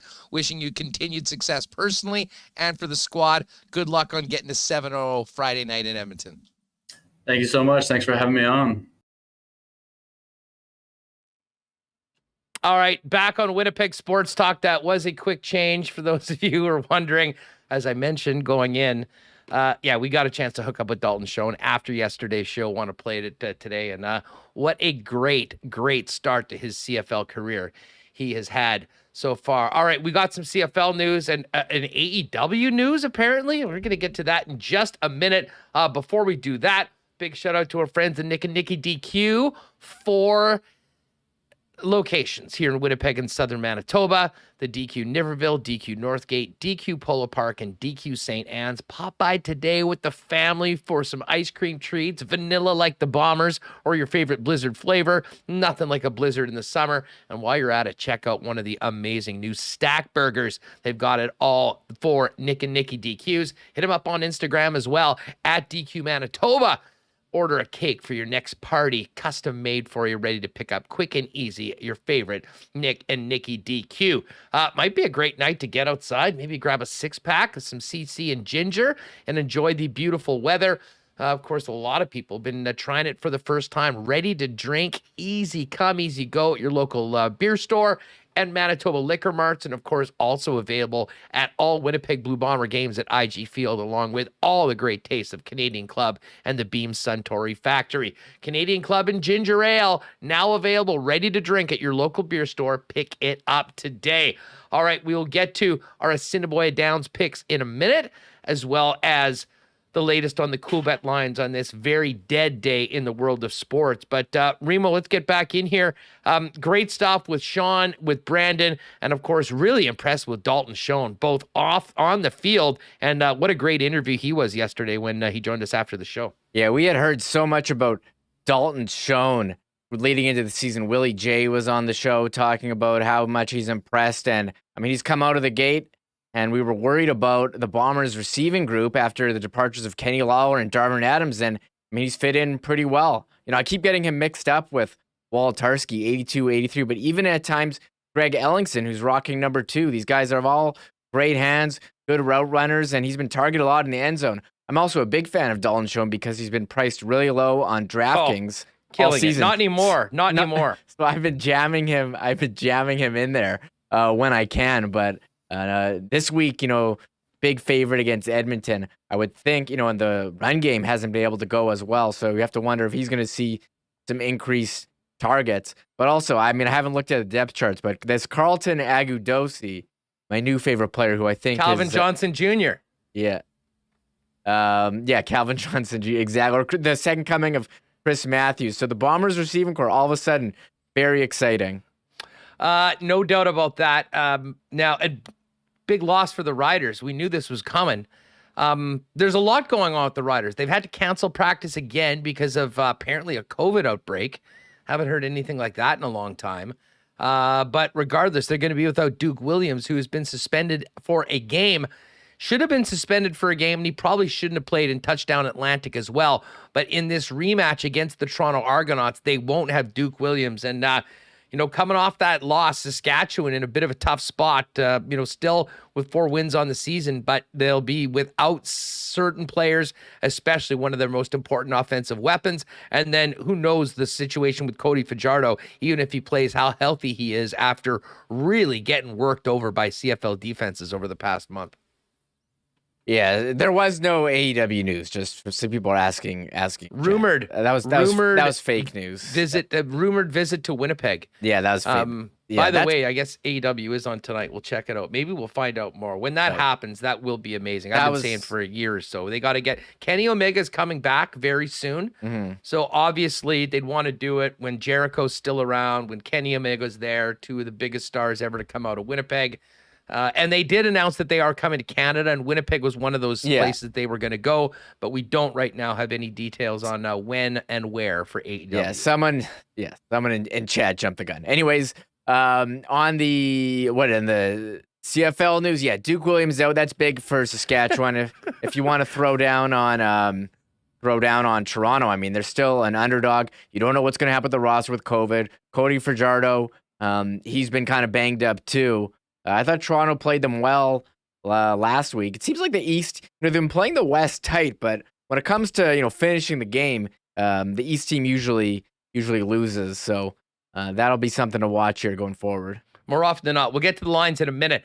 Do want to mention, folks, tomorrow we'll be getting more into the Hockey Canada situation, the fallout from the settlement with the sexual assault accusations. This from Rick Westhead. The latest government hearings scrutinizing Hockey Canada's response to the 2018 abuse allegations begin Tuesday at 10 a.m. Witnesses scheduled to testify include Danielle Robitaille from the Hockey Canada investigators, Sport Canada executive Mike Ruest, and Sport Minister Pascal Saint-Onge. And witnesses scheduled for Wednesday includes Hockey Canada Scott Smith, Tom Rennie, and Dave Andrews. CHL President Dan McKenzie and the commissioners of the Dub, the OHL, the QMJHL are also scheduled to testify, as are former Hockey Canada Vice President Glenn McCurdy and Barry Lorenzetti from insurance company BFL Canada. So this story continues to dominate headlines on sports and news wires in Canada. And of course, we are just weeks away from this rescheduled World Junior Hockey Championships. Many of the sponsors have backed off and removed themselves from the event. So it's certainly something very noteworthy, very important in Canada for many, many reasons. And Scott Stinson's going to join us tomorrow to discuss all of that. All right, let's get to the Coolbet lines for tonight. Well, actually, there's not much going on tonight. If you can tell me something that I can bet on tonight, let me know. Maybe I'll put a nickel on it. I guess there's always some European soccer or I'm trying to pull it not up. even that. We got any tennis matches? What do we got here? UEFA women's soccer. That's at halftime. There's England a and tennis. Spain women's. Yeah, maybe a little live bet on England Spain women's soccer. Oh, there's We some do other have some stuff. tennis. Dominic Thiem. Oh, DC DC United. United's playing Bayern Munich. Yeah, plus 1,000 on DC United. Believe in the MLS. Yeah, so there are matches. There's that match we can watch tonight. I'd watch that. Manchester City Club America. This is sort of time where there's a number of friendlies around the world. Anyways, let's do a quick update on what's up with the Canadian Football League lines. It had gone from 2 to 3. Now it's settled in at seemingly 2.5. Montreal favored over Ottawa in the early game tomorrow of the TSN doubleheader. And then the late game, BC and Hamilton. And the BC Lions, who were 7-point favorites, are now 8-point favorites against the Hamilton Tiger Cats. Bombers, I'm a little surprised by this. Bombers opened up as 8-point favorites against Edmonton, and it's actually now at 7.5. I thought it might go the other way. I still expect it will as we get closer to Friday. But if you do want to bet the Bombers, I don't think you're getting a better number than minus 7.5 against Edmonton in that Friday night game for 8 p.m. And then Saturday's lone game, the game we just talked about, the Riders back at home, a rematch against the Argos from the Touchdown Atlantic game. This game opened up as Riders minus 6.5. It's now Riders minus 3.5 with the suspension to Duke Williams, the COVID issues they're having with canceling practice, and the uncertainty about Cody Fajardo. All the games are there for you. 3M Open as well gets going tomorrow. If you want to put a little sprinkle on some golf, they've got all the first round matches up. And as far as the outrights, my guy Tony Finau is the favorite, along with Hideki Matsuyama at 14-1, Sung Jae Im at 16, and then a group at 22, including Maverick McNeely, who I like in the lock shop, and Canada's Adam Hadwin as well. If you've never played a Coolbet before, use the promo code WST on your first deposit. Get a 100% bonus up to $200 on your initial deposit. All right. To the track we go, Remo. I was goosed last night after bailing myself out with a nice win in race 7 on Monday. You had your biggest day of the year on Monday night and continued your momentum last night, if I recall correctly. Yeah, I will get you my results here. Sec. So on Monday, I bet I had a $78 winner on a $10 bet to win. So that was a big win. I'll give a shout out to this horse. It was named Maybella. That's my horse. I bet on that one before. I've done that. Came through for you big time with a big chunk. Yes. Half of your 20 you put on Maybella and he came through. Also a shout out to horse Really Slow, who I bet $4 on and won a 121 or 22. Yesterday, I've been having success with my $10 bets. I bet $10 on horse. Interesting times to win, just because we're just living in such interesting times right now. Certainly with the Jets. Yes. What did that one pay? That one paid $30.50. So I'm up $10. So this is my best week ever. Watch out for me. I'm coming back. Nicely done. All right. Well, fill us in. What do you got tonight? By the way, it's beautiful outside. Last night, if you saw, super wet track with all the rain that went through. So certainly that changed things up a little bit. I think it should be pretty nice out tonight. And great night to go. If you don't have anything, certainly there's nothing on TV sports-wise. So it might be a great night to go check out the live racing over at AS Downs. I'll just put it on YouTube on my TV, put some bets on HPI. I can go to the Downs, but also stay home. So it's actually not a bad plan. Since my wife had all the correct picks last week. I thought you were going to say, since my wife left me. No, that's No, obviously that hasn't happened. She had all the correct picks last week, so I'll see if she wants to have a night at the Downs at home. Nicely done. All right, let's go with. Oh yeah, okay. I'll bring up the horses. Here we go. Race 2. I had to bet on this horse, Purim King, to win. That's $2 bet. Purim, Jewish holiday, dressed up in costumes. So I had to bet. I've never seen a Jewish horse. Interesting. So Never I had even to heard of that word before. I had to. Yeah, it's a big holiday. You believe that this is the Jewish horse and the things you Yeah. got to support? Yeah, I had hear to it. support it. It's like, being a fan of Adam Sandler or any other Jewish celebrity. I'm in on the Jewish horses. And race 3, I'm betting $3 on McCaig to win. I bet on McCaig last year, and McCaig won 15-1 long shot. I do like McCaig. And race 4, $10 on Call the Cops. Now, you said this is a bit longer than normally for Call the Cops, but I don't care. I'm betting 10 on Call the Cops to win.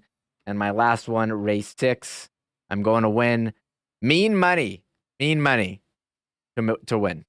Attaboy. All right, I've spread this out. I'm going $4 on House Limit number 2 in race number 2. Race number 3, we're putting $4 on a 5-7 Quinella, Golden Eyed the favorite, and Diddley.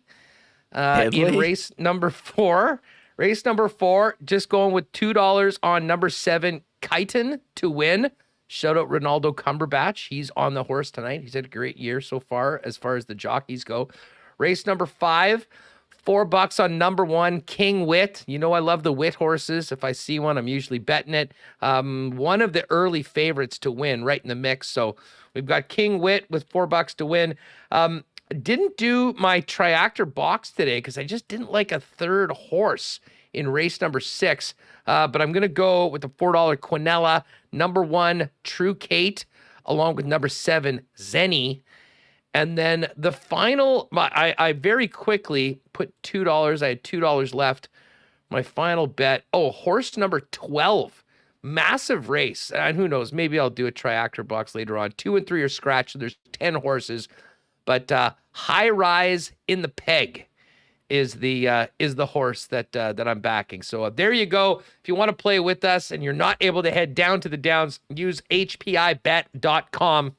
And you can bet not only at Assiniboia Downs, but at tracks around the world. But post time tonight is 7:30. Looks like it's going to be a beautiful day. So maybe we'll see some of you out there at the track tonight, Remo. A great show today. Lots to continue our weekly or week-long discussions on the latest in and around the Winnipeg Jets. No real news to report. With the exception, I think we mentioned this earlier on. Jets did sign a player yesterday from Europe. Saku Menelainen, who did play 34 games for the Hurricanes in 2018, went back, spent the last 2 seasons with Jokerit, and then was the leading scorer of Karpat in the Finnish league last year with 13 goals and 28 assists, 41 points in 47 games. I would imagine he'll project to be a Moose player, but when you look at the Jets depth chart right now, there's quite a bit of opportunity for players up front. You've got Perfetti, Scheifele, Ehlers, Connor, Wheeler as of right now, but he obviously could be traded. Barron, Lowry, Harkins, and then Reichel and Toninato, I guess technically signed as NHLers. And Toninato, I'm sure, will be with the club. Not sure about Reichel.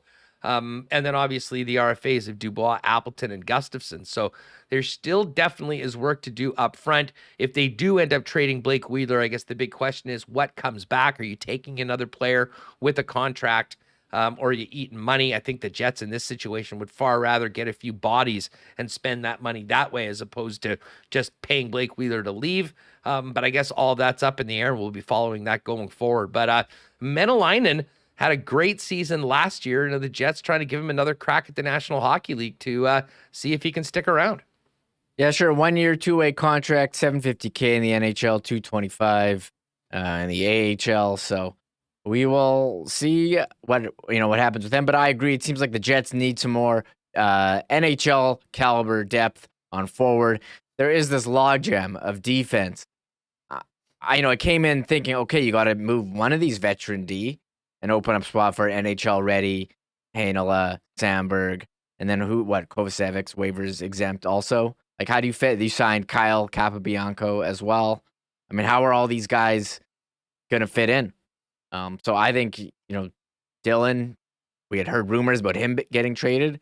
And, shout out to Maddie Lang, pointed this one out on Twitter to us. Like, when you see guys like Gustafsson getting, 4x4 and Sherratt getting a big deal, like, wouldn't you rather have Dylan on a shorter term for less money? I think he would be attractive, but maybe teams are trying to figure out all their money situation. If you're in on the Tkachuk sweepstakes now that he's told Calgary he's not going to re-sign with them, so they're exploring a trade. That just happened in the first hour of the show. And what else? Oh, yeah, Kadri out there, Klingberg out there. So maybe if a team misses out on Klingberg, although a different type of defenseman, you would go for another defenseman. So I don't know. I do think I don't think the Jets are done in terms of movement, but time's ticking here. Yeah, no, and as we talked about with the guys, I mean, some of these trades are not easy to make, and I think there's a lot that goes into them, and they'll probably take weeks to make, and I'm sure they're in the middle of it. There's so many things I'm sure discussed that we'll never find out, if only to be a fly on the wall. But at the end of the day, it's going to be in the finished product and what ends up happening with some of these players and how that changes the roster. Gotta say, Maul says, great, Jets signing another Finn with plans to never play him. I know you're referring to Ville Heinola. Finnish forwards certainly get to play. I mean, hell, Christian Vesalainen had 57 games last year and had 1 goal last year. I mean, defense, maybe I'll give that to you, Maul. Not so much on the forward. So who knows? I mean, certainly it's not as busy up front as it is on the blue line. That is for sure. Great show today. Got to thank Sean Reynolds for jumping on with us from his vacation out in the Okanagan. And of course, always fun to have Brandon Rewucki on. Shout out to Remis, looking great today in the F apparel suit. I've got my F duds on the way, and a very popular show. We cleaned up quite well. Although I will admit to you folks, I did run out to grab laundry down the hall and forgot that I was wearing a suit up top and Crocs and shorts.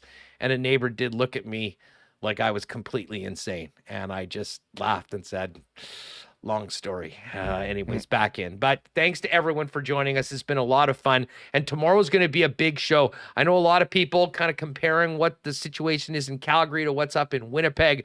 Really looking forward to having my good friend Pat Steinberg jump on the program. He is the host of Flames Talk in Calgary. Pat's going to be with us. We'll also have Scott Stinson on the Hockey Canada developments. Murat Atesh will join us. And Murat, if you haven't already read the piece he did on the Dubois situation, along with Arpon Basu in Montreal, it is must read. We'll be talking about that and more of this Jets offseason and the situation they're in. And we'll get ready for that CFL doubleheader in the week in the league with John Hodge. And then on Friday, we'll have Scott Burnside, who had a really interesting piece today at DFO on the challenges that Canadian teams are having right now. Jeff Hamilton will join us, and Eddie Tate as well, before the Bombers and Elks kick off on Friday night. Thanks again to all of you for making us a part of your day. Hit that red subscribe button if you haven't already. What are you waiting for? It's completely free. And if you're watching on YouTube, make sure to check out the podcast as well, and just have that coming in by subscribing wherever you get your favorite podcasts each and every day. For Michael Remis, a very well-dressed Michael Remis, I'm Andrew Paterson. Thanks so much for making us a part of your day. Have a great night tonight. Maybe we'll see you at the Downs, and if not, we'll catch you tomorrow, 1 o'clock right here on WST. Oh my God! Oh! Shut it down! Let's go home! Thanks for tuning in to Winnipeg Sports Talk Daily. Make sure to subscribe on YouTube and your favorite podcast feed at winnipegsportstalk.com.